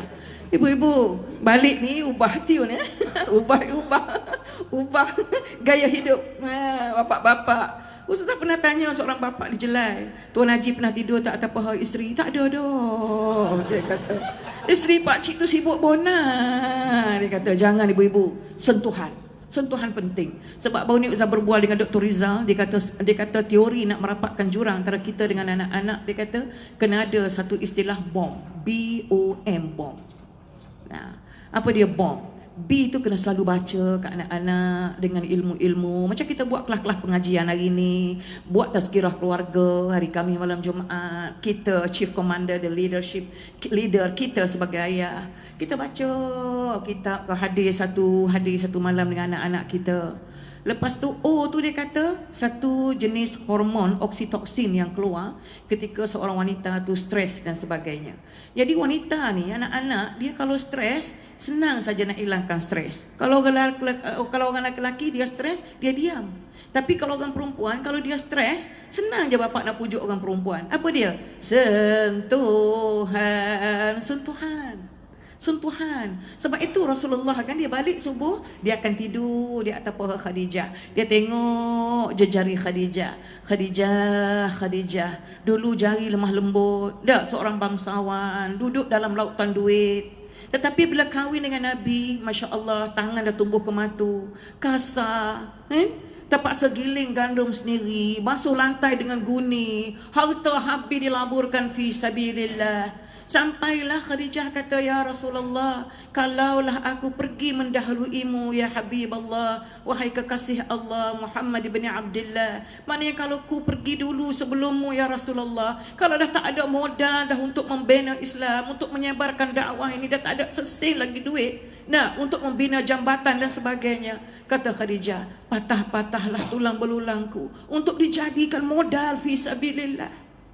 Subhanallah ibu-ibu. Sedangkan asalnya dia seorang bangsawan. Dan kalau kita tengok baju Khadijah dipenuhi dengan ratusan tampalan. Tampalan. Itu adab, budi pekerti, nilai-nilai integriti seorang isteri yang semakin terhakis di jiwa anak-anak kita hari ini. Subhanallah ibu-ibu. Ini yang Ustazah rasa. Allahu Akbar. Ustazah mengajar 7 tahun ibu-ibu di sekolah harian. Kadang-kadang bilik air yang kita bina 64,000 cantik macam hotel Ustaz, sekelip mata ranap.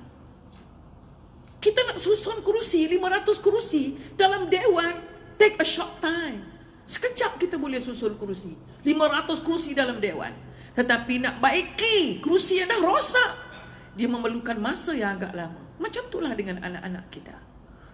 Jadi Ustazah tak nak memanjang waktu yang ada, sebab masa yang diberikan pada Ustazah cukup terbatas. Dan hari ini anak Ustazah sendiri pun datang sebagai saksi pertemuan kita di pagi, di malam yang penuh barakah ini. Itulah nak kata betapa pentingnya adab di dalam kehidupan umat Islam hari ini. Jadi pastikan adab kita dengan Allah paling penting sekali. Ibu-ibu, adik-adik, bangun pagi kita kena sentiasa ingat kita bangun untuk mencari redha Allah Subhanahu wa ta'ala.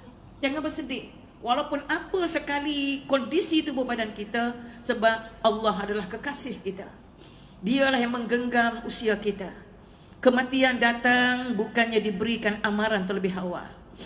Tak boleh dihidu macam kita masak kari, kan? Hari ni sahabat Ustazah Nazihah, anak 2 baru, umur baru dalam 20-an lebih, kembali ke rahmatullah. Seorang aktivis ISMA di DHL, kembali bertemu Tuhan, meninggalkan anak 2 kecil-kecil macam anak Ustaz, kan? Masih muda beliau ibu-ibu. Sebab itu iza jaa ajaluhum la yastakhiruna sa'atan wa la yastaqdimun. Itulah kalau nak kira, banyak lagi adab-adab lain yang kita boleh sorot. Nanti insya-Allah kita sambung selepas ini. Okey Ustaz, wallahu a'lam. Okey, alhamdulillah. Nabi sebut dalam sebuah hadis, khairukum man ta'allama al-Quran wa 'allamahu. Sebaik-baik kamu adalah orang yang belajar Al-Quran dan mengajarkannya kepada orang lain. Satu lagi hadis, Iqra'ul Quran fa innahu ya'ti yaumal qiyamah syafi'an li ashabi. Bacalah Al-Quran kerana satu hari dia akan menjadi pembela kamu, sahabat karib kamu. Al-Quran penting tuan-tuan. 2-3 hari lepas pelajar USIM datang jumpa saya.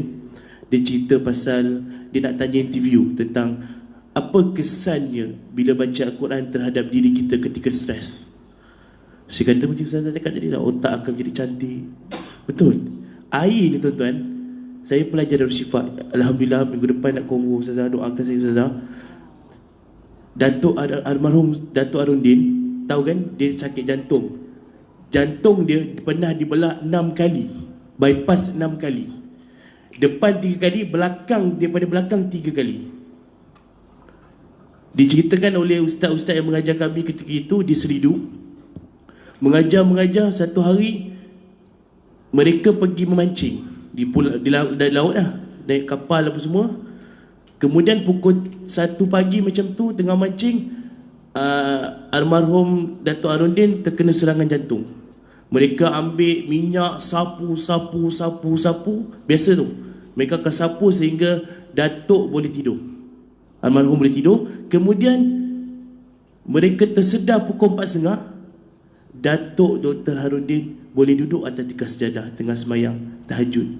Sakit-sakit boleh bangun, tuan-tuan. Yang sihat ni tengok yo, tidur balik. Jadi ustaz-ustaz yang mengajar kami ceritakan bagaimana hebatnya pengorbanan seorang ulama yang kita kenali, kan? Dia jumpa orang senyum, kata Ustaz tadi, senyum tak pernah hanya orang kata muka dia kalau kita tengok resah gelisah, tak pernah. Sebab tu hari ini belajarlah untuk senyum walaupun pahit. Saya teringat bila Ustaz kata tadi, saya teringat satu cerita saya 2012. Ada seorang datang, dia perempuan datang kat saya. Dia kata, Ustaz, saya dah tak ada anak. Saya kata, tak ada anak macam mana? Oh, saya baru ada anak, 10 tahun kahwin tak ada anak.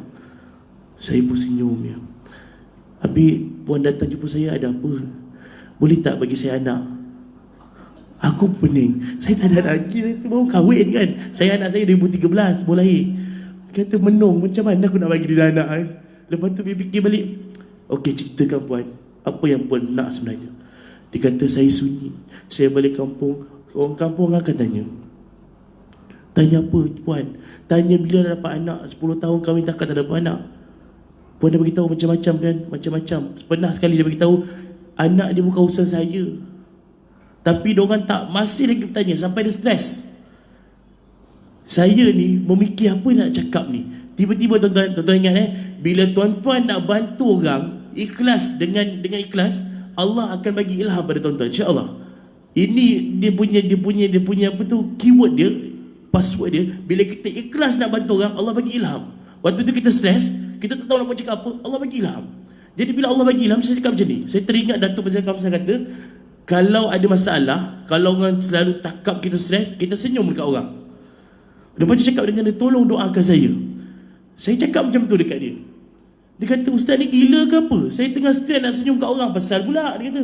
Saya pun, tak, cuba buat dulu. Dia kata, okey, saya cuba. Kalau tak jadi, siap Ustaz, dia kata. Wah, sudah, aku cakap. Lepas tu dia keluar. Tuan-tuan, dipendekkan cerita, 2 bulan lepas tu dia datang. Masa tu hampir masuk Ramadan, tak salah saya. Dia datang, Ustaz, Alhamdulillah, dia kata. Alhamdulillah apa dia? Telah berjaya menawan hati orang. Betul lah Ustaz, kalau senyum cakap tolong orang saya, orang insya-Allah, orang diam teruslah, tak cakap apa dah.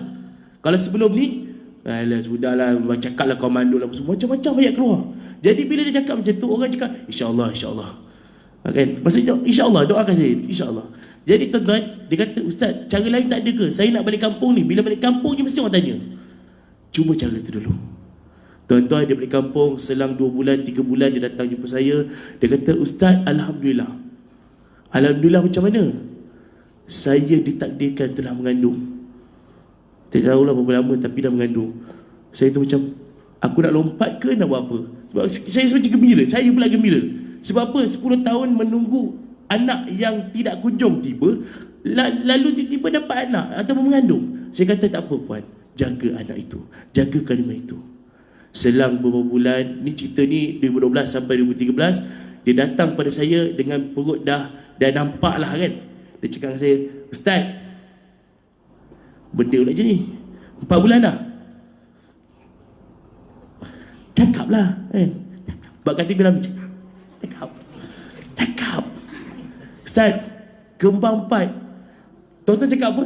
Kalau saya macam, masa tu kembang 4 saya macam, aku nak lompat ke macam mana? Tak tahu nak buat apa. Tiba-tiba saya kata, 4, ulang balik. 4. Apa yang 4? 4 janin dalam ni. Allahu Akbar. Besarnya Allah bagi. Saya kata, puan, jaga kandungan. Saya janji Ustaz, depan Ustaz, saya nak hantar anak saya ni belajar pandai-pandai, gembirakan hati ibu dan ayah. Allahu Rabbi. 4 orang tuan-tuan, 10 tahun tak ada anak. Macam Siti Nurhaliza kan, 10 tahun, 11 tahun tak ada anak. Korili tu 10 tahun tak ada anak. Kan? Pernah dengar Nabi Ibrahim? Dia tak ada anak berapa tahun? 80 lebih tahun, tuan-tuan. Maknanya ini semua urusan Allah. Jadi itulah yang kita belajar hari ini. Adab dengan Allah, berkata Ustaz tadi, bangun dia pagi, senyum. Kan? Senyum supaya dunia kita berseri. Itu macam lagu je. Lebih kurang lah. Bangun, dunia berseri, kita pergi kerja tak stres. Hari ni kita pergi kerja, kita masuk kerja lah. Kita masuk kereta, kaki mana? Kereta kita belah kanan, masuk kaki kiri. Dah tak ikut sunnah. Lalu Ustaz macam mana? Mengesot daripada sana. Mengesot. Contoh, itu disedarkan oleh seorang sahabat saya di ceramah. Dia kata, lah kita tak terfikir kan, kita punya kereta belah kanan, kita masuk kaki kiri. Orang putih buat kereta, kaki kanan masuk. Dia ikut sunnah, kita yang ikut sunnah. Betul? Kita pakai kasut kaki mana, tuan-tuan? Dahulu kaki kanan, cabut kaki kiri. Ada orang dua kali pakai, dua kaki dia pakai. Ada macam tu. Ini adab yang diajar oleh Nabi. Kita tak perasan. Orang masuk masjid kaki kanan, keluar masjid kaki kiri. Dan masuk masjid ada doa dia. Bukan senang nak jadi apa yang kita belajar hari ini, nak amalkan. Tuan-tuan, saya diajar Darul Syifa tu, saya diajar untuk yakin apa yang kita baca Allah penyembuhnya. Maksudnya kita baca tu perantaraan kita, yang sembuhkan Allah. Jadi bila orang datang, Ustaz, berapa jin dalam badan saya? Innahu yarakum huwa wa qabiluhu min haitsu la tarawnahum. Allah sebut jelas dalam Al-Quran, sesungguhnya jin dan syaitan itu boleh melihat kamu, wahai manusia, tapi kamu la tarawnahum, tak boleh melihat mereka. Jadi kalau ada tuan-tuan jumpa orang yang kata, pakcik, dalam badan pakcik ni ada 3 ekor jin, 1 ekor 1,500, jangan percaya dah. Jangan percaya. Kalau tuan-tuan percaya, siaplah. 1,500 lah bayar. 1,500 kali 3, 4,500. Darul Syifa kami belajar rawat orang. Kalau tak sembuh, itu bukan kerja kita. Rawat je lah, rawat. Okay. Sebab tu kami diajar. Satunya saya masuk Darul Syifa sebab apa? Saya nak belajar apa yang dikatakan bila kita baca ayat, kita baca Al-Quran dalam air, ayat Quran dalam air ni jadi molekul yang indah. Tuan-tuan, hebat Allah SWT. Awalam yaral ladzina kafaru annas samawati wal ard kanata ratkan fafataqnahuma wa ja'alna minal ma'in. Maksudnya bila kita dijadikan daripada air, kita kan asal daripada air mani, betul? Bercantum menjadi air mani, bercantum dengan sperma jadi ovum, jadi apa? Daging, darah kan? Darah kemudian jadi daging, kemudian ada tulang dan sebagainya, lalu menjadi seorang manusia yang sempurna. Lahirlah ke bumi. Makanya hari ini kita kena belajar adab dengan mak dan ayah. Hari ini kita nak masuk cerita bab mak dan ayah, adab dengan ibu dan ayah. Okey, saya cerita sikit tuan-tuan. Mak saya, ayah saya selalu ajar beradab dengan orang-orang yang lebih tua daripada kita. Tunduk. Sebab tu kalau tuan-tuan tengok orang yang jalan depan orang tua ni, tunduk. Jangan kata dia bongkok, biar je tunduk. Kadang-kadang ada yang tunduk benar tu sampai merangkak begitu. Itu terlalu benar kan? Tak ada. Dia tunduk. Memang kerja dia macam tu daripada kecil. Ada tuan-tuan tengok, dia salah bukan, dia cium tangan. Itu dia dah biasa buat daripada kecil. Sebab tu bila benda yang biasa kita buat daripada kecil, dia akan menjadi satu ingatan yang kuat dan akan menjadi satu amalan. Tuan-tuan, anak-anak ni dia ada memori yang kuat. Anak ni ada memori yang kuat. Dalam psikologi kata, anak dia ada memori yang kuat sehingga kan dia boleh menghafal benda tu sekali impas je. Dia dengar, dia baca, dia boleh. Tak percaya, anak saya tu Little Pony punya lagu dia hafal. Kartun. Saya fikir ni macam mana nak buat ni. Lagu Little Pony, lagu Robocapoli, semua dia hafal. Saya kata macam mana nak buat Tiba-tiba tuan-tuan, saya kan balik daripada Rembau nak balik ke Kedah 7 jam. 7 jam, saya dapat satu idea. Sebab dia suka dengar radio, dalam kereta saya. Saya buka satu lagu. Lagu ni saya buka daripada saya Rembau sampailah Kuala Nerang. Tak ada lagu lain dah. Lagu tu je lah. Allahumma ahina bil iman, Allahumma amitna bil iman, Allahumma syurna bil iman, wa adkhilna jannata ma'al iman. Ya Allah, hidupkan kami dengan, Ya Allah, matikan kami dalam, Ya Allah, bangkitkan kami dengan, dan masukkan ke syurgamu dengan iman. Yeay. Hafal, anak saya hafal. Saya sampai Kuala Nerang tu, ya Allah, seronoknya. Kan? Lepas tu bila ajar dia Iqra', saya kan kalau ajar dia, tengok ni, tengok ni. Tengok. Kan baca Quran kena tengok mulut cikgu kan. Ada yang kena belajar tengok mulut. Ismam, imalah semua tu kena tengok, kena dengar dengan jelas. Ain macam mana sebut, macam mana nak buka mulut, apa semua kena tengok. Tu bila dia baca, tengok Abi ni, dia kata garang sikit lah. Kadang-kadang time dia malas-malas sudah. Time rajin saya pula malas. Kan dia bawa Abi ni ngaji Abi, aku pula yang malas. Jadi tuan-tuan, jangan berhenti mengajar anak benda yang baik, terutama Al-Quran. Al-Quran ni betul-betul syifa. Wa nunazzilu minal Quran ma huwa syifa. Maksudnya apa? Al-Quran diturunkan sebagai penyembuh. Penyembuh apa tuan-tuan? Penyembuh hati kita yang rosak, yang sakit. Fi qulubihim maradun fazadahumullahu marada. Itu kita semua benda betul pernah dengar. Jadi hari ini saya nak cerita tentang adab bersama mak dan ayah. Bagaimana pertama sekali kita kena cantikkan akhlak kita dengan mak ayah. Sebab mak ayah ni sentiasa dengan kita waktu kita mula-mula belajar tentang hidup. Okey, pertama sekali tolong anak-anak hari ni tak ramai tak apa, saya terangkan. Anak-anak, tolong jangan tinggikan suara pada mak dan ayah walau apa jua sekalipun. Bila tinggi suara sikit, derhaka. Orang derhaka tak masuk syurga. Ada satu lagu saya ingat, mungkin budak-budak muda pernah dengar lagu ni. Lagu kumpulan Faiz. Setitis air mata ibu yang gugur kerana kesedihan, segaris luka di hati ibu kerana kederhakaan. Tertutup pintu syurga jika tiada keampunannya. Tetap dengar lagu tu. Balik kau buka YouTube, tulis itu Azimat Ibunda kumpulan Faiz. Dalam lagu tu menggambarkan bagaimana kita dulu sedap tidur di rahim ibu, singgah tempat singgah kita, kemudian keluar di alam yang nyata. Banyak benda yang kita akan lalui hari ini, ujian, pancaroba dan sebagainya. Jadi anak-anak, tolong pertama, jangan tinggi suara pada mak ayah. Ini nasihat saya. Saya ada sekali saya tertinggi suara pada mak ayah, saya menangis 3 hari, bengkak mata saya. Masa tu saya sekolah lagi ustazah. Saya menangis, saya kata sampai saya cium kaki mak saya. Allahu Rabbi. Waktu tu saya rasa macam aku nak mati lagi bagus lah. Memang derhaka ni, kalau tuan-tuan tahu sifat derhaka orang ni, derhaka Allah balas kat dunia lagi. Derhaka pada mak ayah Allah balas kat dunia lagi. Apa contohnya? Percayalah orang derhaka pada mak ayah, dia tak akan senang hidup dia. Hidup takkan senang. Kaya memang kaya, duit banyak, tapi tak pernah cukup.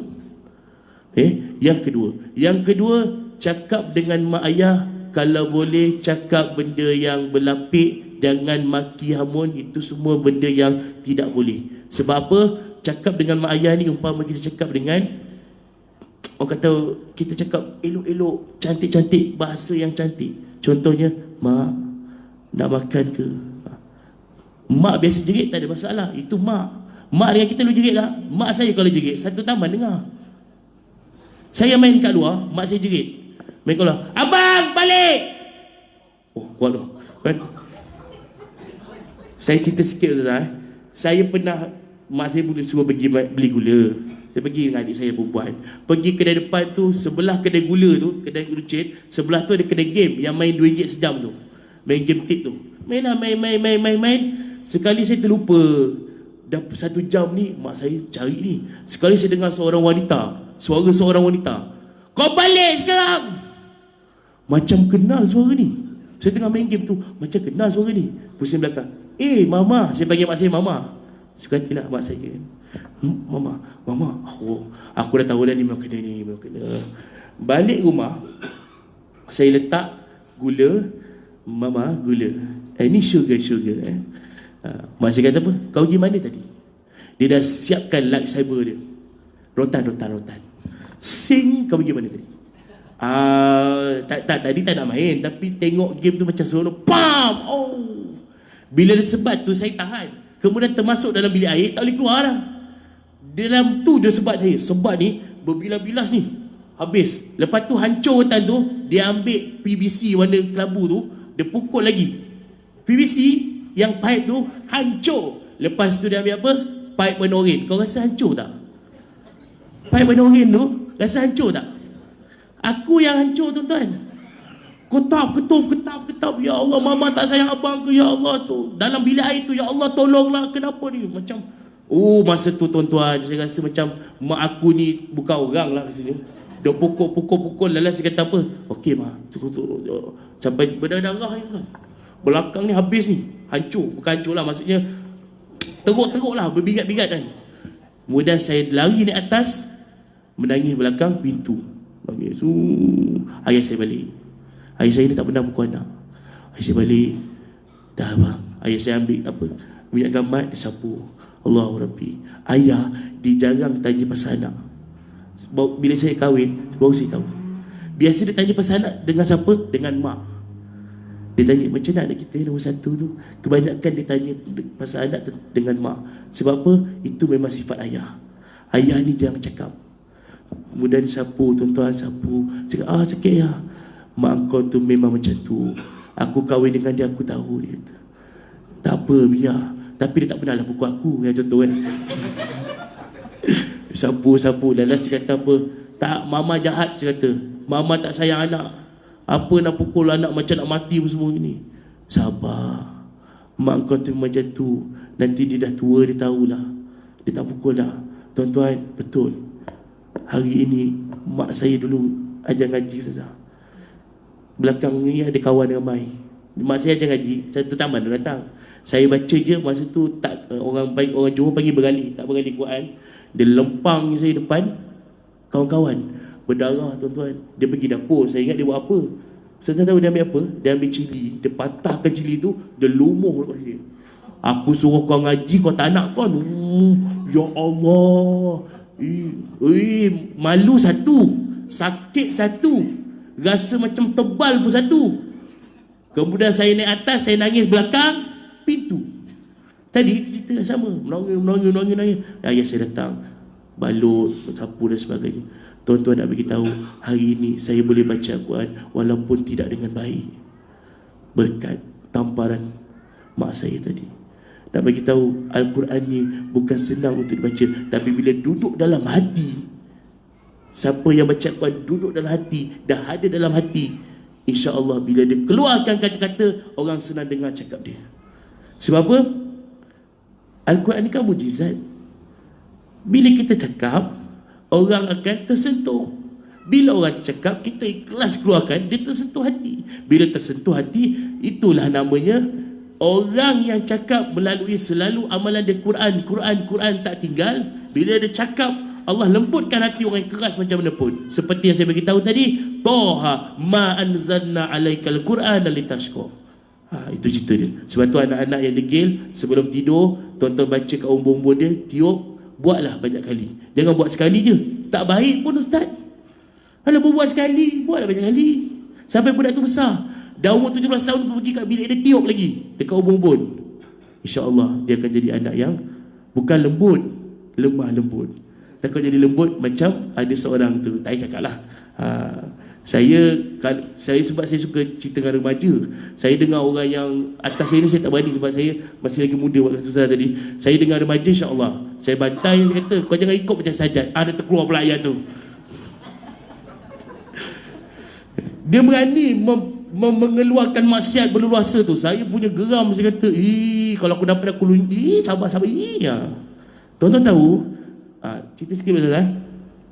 Sajat tu sebenarnya nak tahu dia lelaki ke perempuan, tuan-tuan rasa dia lelaki ke perempuan? Tanya dulu. Nasib baik, bagus cakap lelaki. Kalau dia kata perempuan, kenapa saya kata dia lelaki? Pertama sekali, dia pernah masuk Miss Maknyah. Dekat KL ada satu dulu 2 tahun lepas pernah buat Miss Maknyah. Syarat nak masuk Miss Maknyah kena ada zakar. Automatik sajak tu lelaki. Ini siapa cerita tahu? Institut Kajian Strategik Islam Malaysia, IKSIM, pernah datang kat Mains. Dia cerita benda ni. Dan benda ni lah yang dulu ingat tak Siti Kasim, Jawi datang nak apa, halang apa tu namanya, nak halang Miss Maknyah ni. Dia kata apa? Kau ada warden, kalau tak ada kau keluar sekarang. Dia boleh maki penguatkuasa Jawi tu. Dia kata penguasa Jawi ni tak ada adab. Ui. Hari ini kita dah terjemahkan dengan 8 hari bulan 12 yang lalu. Berapa ramai turun tuan-tuan? Bukan 20,000, bukan 30,000, 1.9 juta. Kawan saya duduk Masjid Jamik tak boleh jalan pergi Dataran Merdeka. Ini cerita benar hari ni yang berlaku meremang rumah saya. Orang Melayu, kau jangan sentuh hak orang Melayu. Dah datang buat suka-suka hati. Ni saya cakap ni sebab saya tak pergi waktu tu ada program. Kalau saya pergi tu, saya duduk atas tu dengan Tok Mat. Masa tu kan ada Tok Mat kan. Saya duduk atas dengan Tok Mat. Itu kurang lah. Tapi saya bagi tahu, tolong jangan sentuh hak orang Melayu yang telah lama dalam perlembagaan. Kita dah termaktub dan sebagainya. Hari ini kita orang Islam, kita akan bersatu walaupun apa rintangan. Jangan main-main dengan kami. Kan? Tolong. Jadi adabnya dengan mak ayah. Yang ketiga, last, kalau mak ayah susah, bantu. Kita ada duit sikit, bantu. Ayah saya, dia tak pernah telefon saya. Saya selalu telefon dia. Tapi bila dia telefon saya sekali, dia kata, bang, ayah nak pinjam duit. Saya tak berani kata tidak. Saya kata apa? Tak apa, abang cari. Nak bila ya? 2 hari lagi. Waktu tu saya tak ada duit, tuan-tuan. Dia nak 1,000. Saya kata, Allah, mana nak cari 1,000 ni? Tidur tak lalu pusing sini, tak lalu pusing sini, tak lalu pusing. Saya kata dalam hati, ya Allah, bagi aku mudah. Bagi aku mudah cari duit, ya Allah. Nak bantu ayah aku. Sebab saya kecil-kecil saya nak duit, ayah saya tak pernah cakap tak ada. Bagi. Walaupun dia kata tak ada, sebenarnya dia ada. Tapi dia akan bagi lepas tu. Ayah, dia bagi. Saya pun fikir, mana kau cari duit? Tuan-tuan, cik telefon orang, tolonglah panggil aku ceramah. Dia minta ceramah. Kan, padahal ceramah 100 je orang bayar kadang-kadang. Tak apalah, 100 pun 100 lah. At least saya boleh bayar kat ayah saya 500 pun jadilah. 500 nanti ayah saya usahakan dan sebagainya. Tuan-tuan, tak dapat 1 sen pun. Hari kedua, hari ketiga, ayah saya telefon. Saya tak angkat. Saya menangis. Saya kata, saya tutup handphone, terbalikkan. Saya kata dengan hati, ya Allah, apa nak jadi aku ni? Tiba-tiba masuk dalam mesej, bonus masuk. Bonus? So tengok ikon, bonus tengah bulan gaji kan? Masa tu 900 lebih. Saya tambah sikit duit saya 100. Saya beliin kat ayah saya. Ya, di duit. Mana kau dapat duit? Gunalah. Tuan-tuan, ayah saya dah banyak berkorban untuk saya. Hari ini saya duduk sini. Saya dapat duduk sini. Doa ayah saya, doa mak saya. Saya yakin. Sebab saya bukan orang pandai, tapi sebab doa mak. Saya pernah tidur dalam exam, Ustazah. Saya tak tahu nak jawab apa. Tiba-tiba saya dapat jawab. Pelik tak? Saya tanya mak saya, mak, cuba jujur dengan abang. Apa yang mama buat ketika abang tengah exam? Tak payahlah bang. Lalas mak saya cerita, dia tak pernah tinggal duha. Pagi waktu saya exam lah, duha, baca Al-Quran. Lepas tu apa dia baca? Dia kadang-kadang sajat ke apa, dia buat je.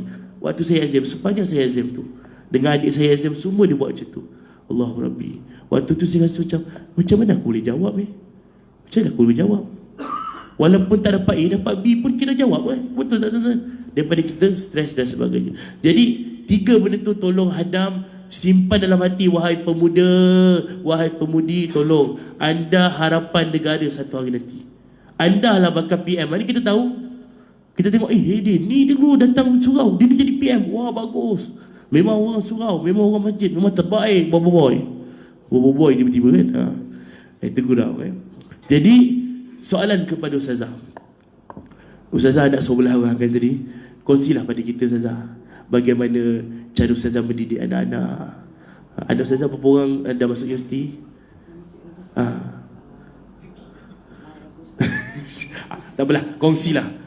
Kongsi dan bagaimana cara ustazah mendidik 11 orang anak, tuan-tuan. Bukan sikit. Saya paling tinggi saya pernah dengar, paling tinggi seumur hidup saya, seorang mak, seorang ayah, 21 orang anak.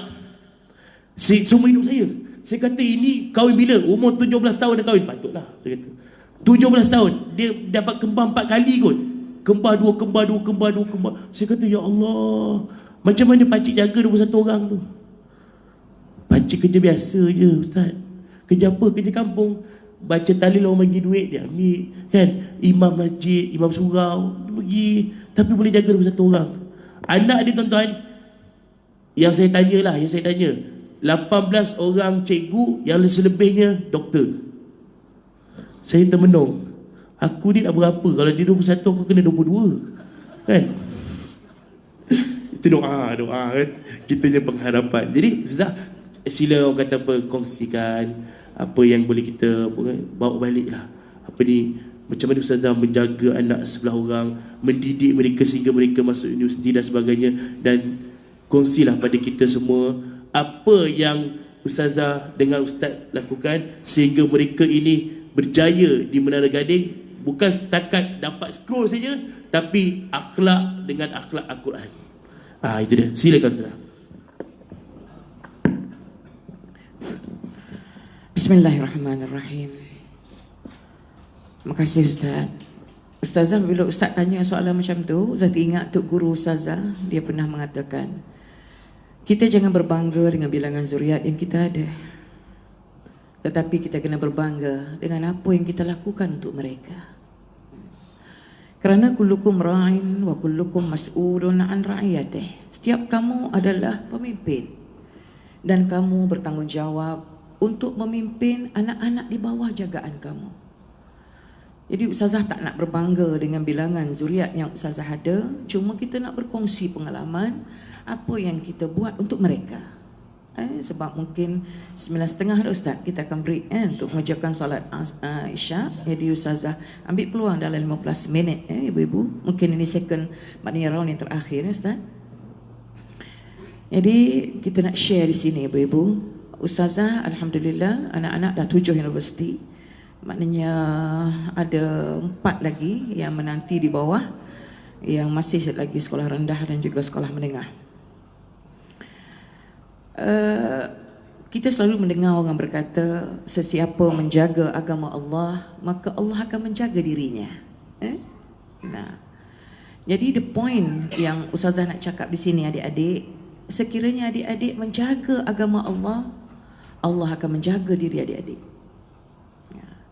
Sebab itu kenapa kan kita hari ni kita pergi ke masjid, kemudian nilai-nilai murni yang ada dalam masjid kita tinggalkan dalam masjid.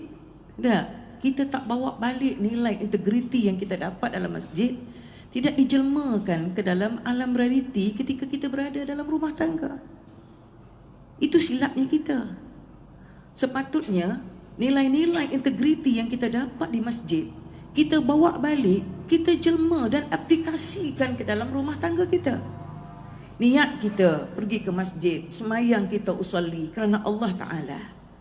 Jadi apabila kita balik di rumah, dalam kita membina rumah tangga kita pun, kita kena letak hak-hak Allah paling teratas. Macam mana Ustaz kata demikian? Allahu Akbar, Allahu Akbar. Maka setengah jam nak azan, kita dah merangkap pergi ke masjid. Maknanya kita kena jaga hubungan kita dengan Tuhan. Sesiapa yang menjaga hubungannya dengan Tuhan, insya-Allah, yakinlah perjalanan hidupnya akan jadi mudah. Akan jadi mudah. Ibu-ibu. Sebab itu la taj'alu buyutakum kal maqabir. Kamu jangan jadi ke rumah kamu umpama kubur usang. Al-Quran dia sebagai mukjizat kena dijadikan hibur-hiburan dalam rumah tangga kita. Hatta kita goreng nasi, hatta kita duduk masak sayur, hatta apa saja kondisi tubuh badan kita, hati kita kena sentiasa ada Allah. Malah kita balik ke masjid, kita membawa aura rahmah masuk dalam rumah tangga kita. Kita baca Al-Quran, والنجم إذا هوى ما ضل صاحبكم وما غوى وما ينطق عن الهوى إن هو إلا وحي يوحى علمه شديد القوى ذو مرة فاستوى وهو بالأفق الأعلى ثم دنا فتدلى. Seorang bapa kalau dia balik daripada masjid, dia buka Al-Quran, Masya Allah, di waktu bukur, di waktu awal-awal pagi, subhanallah, malaikat muqassimur rezeki itu nazil minas sama. Ya, malaikat pemberi rezeki turun daripada langit, menyebabkan rumah tangga kita dipayungi rahmat oleh Allah Subhanahu wa taala. Isteri rasa nak baca Quran, anak rasa nak baca Quran. Sebab kitalah ikon utama kepada anak-anak. Apa yang kita buat lebih melekat di hati anak-anak daripada apa yang kita cakap. Itu yang kedua, ibu-ibu. Sebab itu Ustazah baca dalam majalah Mehwar, dia kata, kun buyutakum kal masjid. Jadikanlah rumah kamu umpama masjid. Kun buyutakum kal madrasah. Jadikan rumah kamu umpama sekolah. Jamiah yang pertama untuk mengajar, mendidik anak-anak dengan Quran dan juga hikmah, dengan Quran dan juga hadis waktu maghrib ke isyak. Siapa? Ibu. Siapa? Ayah. Subhanallah. Kemudian dia kata, kun buyutakum kal mustashfa. Jadikanlah rumah kamu umpama hospital untuk merawat anak-anak kamu yang sakit, baik sakit batiniah maupun sakit dari sudut lahiriah. Yang keempat, jadikanlah rumah kamu seperti kilang yang mengeluarkan produk yang berkualiti. Kita ibu dah target nak lahirkan anak berapa orang. Kita kena ada agenda, strategi. Ustazah dulu ketika Ustazah berumah tangga, Ustazah kata, ya Allah berikanlah aku 12 orang zuriat ya Allah. Ya, setiap kelahiran itu adalah jihad. Aku nak melahirkan mujahid-mujahidah yang akan menjadi mata rantai kepada dakwah. Alhamdulillah ibu-ibu, Ustazah senaraikan 12 orang nama anak-anak Ustazah. Alhamdulillah Tuhan bagi 11 sahaja. Yang ke-12 tak muncul-muncul. Ya. Nama Afaf. Yang ke-12 Ustazah letak. Jadi oleh kerana Afaf tak muncul-muncul, jadi Ustazah pun berikan nama Afaf ini tadi kepada anak buah Ustazah. Kan ketika dia lahir anak perempuan, Ustazah letakkan nama Afaf, wanita yang suci. Kan? Sebab nama anak Ustazah memang senang-senang saja, senang disebut, kan? Supaya orang sebut jadi doa, ya ibu-ibu. Tak, Ustazah tak suka panjang-panjang sebab orang Kelantan ni bahaya. Kalau Abdul Rahman dia akan jadi Me, tak? Kalau Abdullah dia akan jadi Loh, kan? Kalau Latifah dia akan jadi Pah, kan? Jadi kalau Maryam jadi Meye, kan? Ustazah tak suka. Itu budaya kita. Kita tengok juga negeri dah Ustaz. Macam Kedah, kalau letak nama Tufail, nama Tufail anak kita, kita tukar jadi Tupak pula kan. Kita tak nak macam tu. Sebab tu nama anak Ustazah senang-senang. Yang pertama Aiman, maka panggil Aiman. Tak ada panggil Merah. Yang pertama Aiman, yang kedua Adibah, yang ketiga Amrah, yang keempat Abid, orang kuat beramal ibadat. Yang kelima Abrar. Sekarang innal abrara lafi na'im wa innal fujjara lafi jahim. Seterusnya yang ke berapa dia? Akil, yang keenam. Kemudian Auni, kemudian Arwah, Aufa, kemudian Aufa, Arwah, Auni, dan terakhir sekali Ustazah berdoa pada Allah, ya Allah, bagilah penutup anakku perempuan, ya Allah. Bagilah penutup pada anakku yang terakhir, yang ke-11 ini, yang ke-10 perempuan. Ya Allah, berikanlah penutup anakku lelaki, ya Allah. Maka aku akan letakkan namanya Ahmad. Ahmad yang terpuji. Akhir sekali Ustazah lahir yang ke-11 Ahmad. Sampai dimarah oleh doktor. You dah tua, dia kata. You dah tua, umur you dah 45. Kan? Ustazah kata, doktor, ini semua kerja Allah. Kan? Saya doa kepada Allah supaya mudahkan persalinan saya. Akhir sekali ibu-ibu, lahir anak yang ke-11 Ahmad. Setiap kali kalau Ustazah balik rumah tengok wajah dia, Ustazah tanya dia nak jadi apa. Dia kata nak jadi ulama kabir, kan? Baru ni bahasa Arab dia boleh excellent, dapat 100% markah dia. Ustazah balik je ke rumah tengok wajah dia. Ya Allah, inilah ayah, tanda-tanda kebesaran Allah kepada Ustazah. Lalu Ustazah kata, Ahmad ya Habib ya Habibi, salam alaih ya aunal gharibi gharibi, salam alaih. Puji Allah Subhanahu wa ta'ala. Dia kelahiran zuriat, Allahu Akbar. Setiap kali kalau ustazah nak melahirkan zuriat, maka ustazah akan ambil ayat Quran. Bismillahirrahmanirrahim. Lau anzalna hadzal Qur'ana ala jabalin la ra'aitahu khashi'an mutasaddian min khasyatillah wa tilkal amsalu nadribuha lin-nasi la'allahum yatafakkarun. Itu je doa kumak kami ustazah sapu daripada atas pangkal perut sampai ke bawah, ibu-ibu. Tetapi hari ini kita didik anak kita dengan berhempas pulas, dengan keimanan, dengan ketakwaan. Tetapi kita keseorangan. Kekuatan itu tidak akan datang keseorangan. Sebab yadullahu fawqal jamaah. Kekuatan Allah itu di bawah rahmat jamaah. Lantaran itu kenapa ustazah, ustaz dan anak-anak semua ustazah bawa dalam radar tarbiyah. Di bawah NGO Ikatan Muslimin Malaysia. Short formnya ISMA. Anak-anak mesti kena ikut radar tarbiyah. Jangan bagi jadi layang-layang yang tersasar diputus talinya. Kita hanya mata dua. Kita tak mampu nak melihat anak kita segenap penjuru. Jadi dalam ISMA, dalam Ikatan Muslimin Malaysia, peringkat sekolah rendah daripada umur 7 tahun sampai 12 tahun, dia kena ikut pakej Nazim. Habis saja sekolah rendah, dia akan disambut pula oleh pakej krim dalam peringkat sekolah menengah. Kemudian habis sahaja tanzim di bawah krim, maka dia akan dibawa pula dalam pakej pembina, ustaz. Jadi dia ada kesinambungan dalam tarbiyah. Sebab itu kenapa ustazah join dalam Ikatan Muslimin Malaysia. Sampai dah kita tua macam ni pun ibu-ibu, kita ada siri usrah wanita kita ada kaid melangkah ke gerbang perkahwinan. Mana-mana yang dah berumah tangga 17 tahun ke atas, kita adakan seminar, kan? Macam mana nak menjadikan rumah tangga kita rumah tangga qudwah, rumah tangga dakwah yang boleh menjadi manaril akharin, sumber cahaya. Sebab serigala ni dia suka membaham kambing yang keseorangan. Kita pun kalau kita tak terjun dalam kancah jamaah, kita akan jadi muflis. Kita dah tak ada modal apa benda kita nak bercakap. Dan siapa yang akan menegur kita kalau kita buat salah? Tetapi apabila kita duduk di bawah satu jamaah yang sama-sama nak li'a'la kalimatullah yal ulia wa kalimatul kufri sufla, anak kita tak betul perangai akan dibimbing, akan ditegur, akan dipantau, akan diselia. Ya, alhamdulillah ibu-ibu. Itu pentingnya kepada ukhuwah. Orang kata lahir anak seorang, betul tak ibu-ibu? Tetapi yang mendidiknya ramai, yang melihatnya ramai. Anak kawan, anak kita. Sebab tu ustazah cukup sedih kadang-kadang ada kawan-kawan yang dia duduk di dalam tanzim tarbiyah, tetapi anaknya tidak berjaya ditarik. Ditarik kepada acuan Islam, tidak mampu duduk dalam radar tarbiyah. Lama kelamaan menjadikan diri kita makin jauh, maka jadilah kita seperti orang biasa. Nah, orang merokok, kita merokok. Orang masbuk, kita masbuk. Sepatutnya kita apabila takbiratul ihram, Allahu Akbar, sepatutnya kita kena bersama-sama takbiratul ihram bersama dengan imam. Contoh macam Sa'id bin Musayyib, tak silap ustazah, 40 tahun dia intimak sembahyang berjamaah di atas masjid, dia tidak pernah melihat leher orang. Nak kata dia sentiasa duduk di saf pertama, ibu-ibu. Macam mana tu dia istiqamah, cintanya dia kepada masjid. Macam Abdullah ibn Maktum, walaupun dia buta. Dah, subhanallah, sampai Nabi terpaksa potong tali. Dah, cari-carikan tali, ikat daripada pokok tamar A, B, C, D, E sampai ke pintu masjid. Maknanya dia nak pergi ke masjid, dia terpaksa pegang tali itu, menyusur sampai ke pintu masjid. Sebab apa?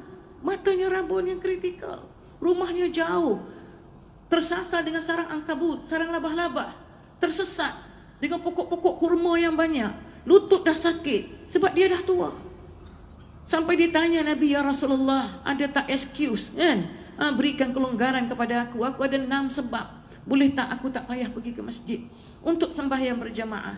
Tapi Nabi kata, atasma'un nida ya Abdullah, adakah engkau mendengar azan? Naam, sami'tun nida. Okey, kalau betul engkau sami'tun nida, izan ajib. Maknanya kena sahut seruan azan. Kena sahut ibu-ibu. Subhanallah. Sebab itu dalam jangka masa yang sedikit ini, jadi kita kena pastikan anak kita mendapat tarbiyah yang berterusan. Hidup mesti kena ada agenda. Melayu sepakat Islam akan berdaulat. Kena ada strategi. Kita jangan biarkan anak kita membesar umpama lalang. Satu kampung, satu industri, satu rumah, satu al-hafiz. Paling kurang alal aqal. Paling kurang ibu.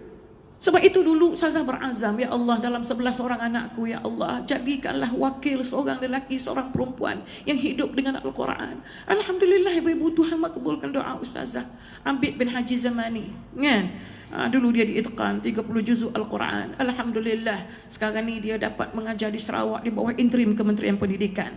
Kemudian Ustaz kata, ya Allah, berikanlah aku seorang wakil anak perempuan Al-Hafizah daripada 11 orang anakku, ya Allah. Besok kalaulah aku meninggalkan anak-anak yang hidup dengan Al-Quran, Masya Allah, anakku nanti Allah akan menyarungkan kita mahkota diraja yang sinarnya lebih bersinar daripada cahaya mentari. Alhamdulillah, Allah bagi seorang lagi perempuan kepada Ustazah Auni Haji Zamani. Sekarang ini berada di Itqan.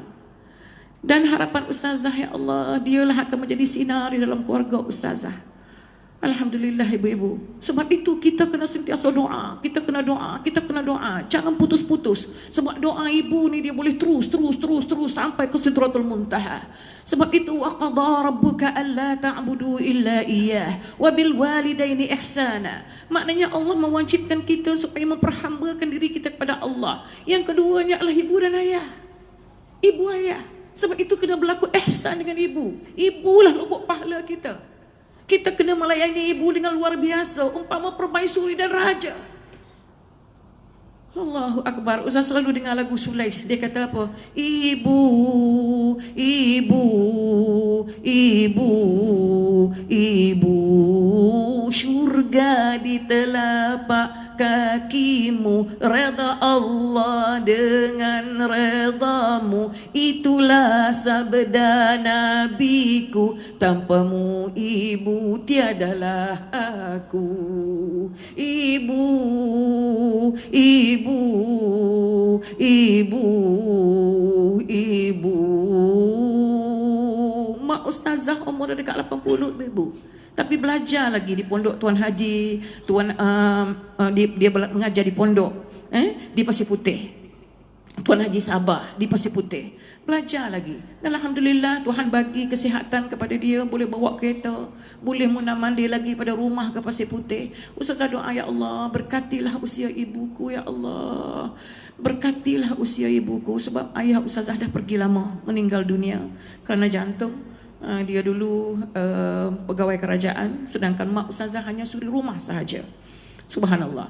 Jadi sebagai konklusi kita hari ini, sebab Ustazah dah janji tadi, maknanya 9.30 Ustazah akan berhenti. Maknanya sebagai konklusi hari ini, sebelum Ustazah tutup majlis, ayah-ayah, adik-adik, kan, ulama mengatakan, subhanallah, kalau kita meremeh-remehkan adab, maka terhalanglah kita daripada melakukan sunnah. Sesiapa yang meremeh-remehkan sunnah, maka terhalanglah dia daripada melakukan syariat, kewajipannya dalam ibadah.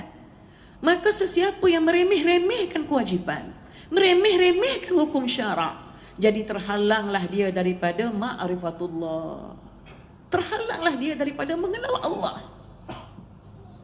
Sebab itu, man sanna bi sunnati 'inda fasadi ummati falahu ajran mi'ata syahidan. Sesiapa yang ikut sunnahku ketika rusak umatku, maka bagimu pahala 100 orang yang gugur syahid. Ya, jadi anak-anak, ibu-ibu duduk dalam majlis az-zikri hari ini, mudah-mudahan Allah memberikan kita istiqamah. Pengalaman Ustazah, pengalaman Ustaz Nizar, kita berkongsi bersama. Sebab pantun pun ada mengatakan, kalau ingin belajar mandi, pertama teluk, kedua pandai. Jika ingin diri menjadi, pertama elok, kedua pandai. Akhlak kena elok dulu, lepas tu kepandaian akan datang. Sebab tu ulama mengatakan, ilmu ni umpama garam, akhlak umpama tepung. Antara tepung dengan garam, mana lebih banyak kuantiti dia? Tepung. Garam sikit saja, kan, kita masukkan dalam masakan. Sebab itu kenapa Ustaz kata tadi, Abdul Rahman Al-Qasim tadi, dia belajar 20 tahun, betul tak? 2 tahun ilmu, 18 tahun dia belajar adab, ibu-ibu. Adab. Tu. Jadi sebab itu hari ini Ustazah menyeru kepada adik-adik yang masih lagi muda belia, jangan kita keseorangan. Joinlah dalam gerakan-gerakan dakwah supaya diri kita sentiasa terpandu, terpimpin. Kerana tarbiyah hari ini, kepimpinan hari besok. Jadi Ustazah mohon maaf banyak-banyak. In kuntu khati'an faminni, in kuntu sawaban faminallah. Kalau apa yang Ustazah cakap itu betul, semua itu datang daripada Allah. Dan sekiranya Ustazah silap dalam tutur kata Ustazah, itu datang daripada kelemahan diri ustazah sendiri. Jom ibu-ibu, joinlah dalam Ikatan Muslimin Malaysia. Wallahu a'lam bissawab. Wassalamualaikum. Waalaikumsalam warahmatullahi wabarakatuh. Itu dia. Jadi secara kesimpulannya juga ingin saya kongsikan, buatlah apa yang Nabi ajar, Nabi punya sunnah, apa yang Nabi sebut, apa yang Nabi lakukan, itu semua menjadi sunnah. Contoh, Nabi memakai jubah, kita pakai jubah, dapat pahala sunnah. Nabi minum cara macam mana, kita ikutlah. Saya tunjuk tuan-tuan supaya tuan-tuan boleh ikut balik rumah. Sebelum ni kita minum air cara tak ikut sunnah, hari ni kita belajar cara ikut sunnah. Macam mana minum air Nabi minum. Tengok air ni, Nabi akan minum, Nabi akan minum dalam cawan. Nabi jarang minum terus dekat ni. Nabi jangan minum macam tu. Nabi akan minum dalam cawan ataupun dalam bekas. Okey. Macam mana Nabi minum? Nabi baca bismillah dulu sebelum minum. Bismillah, kemudian Nabi minum. Masuk je dalam perut, sampai ke perut Nabi sebut alhamdulillah. Nabi minum lagi bismillah. Sampai sini Nabi sebut alhamdulillah. Nabi minum sekali lagi bismillah. Minum sampai sini alhamdulillah. Kita minum macam mana?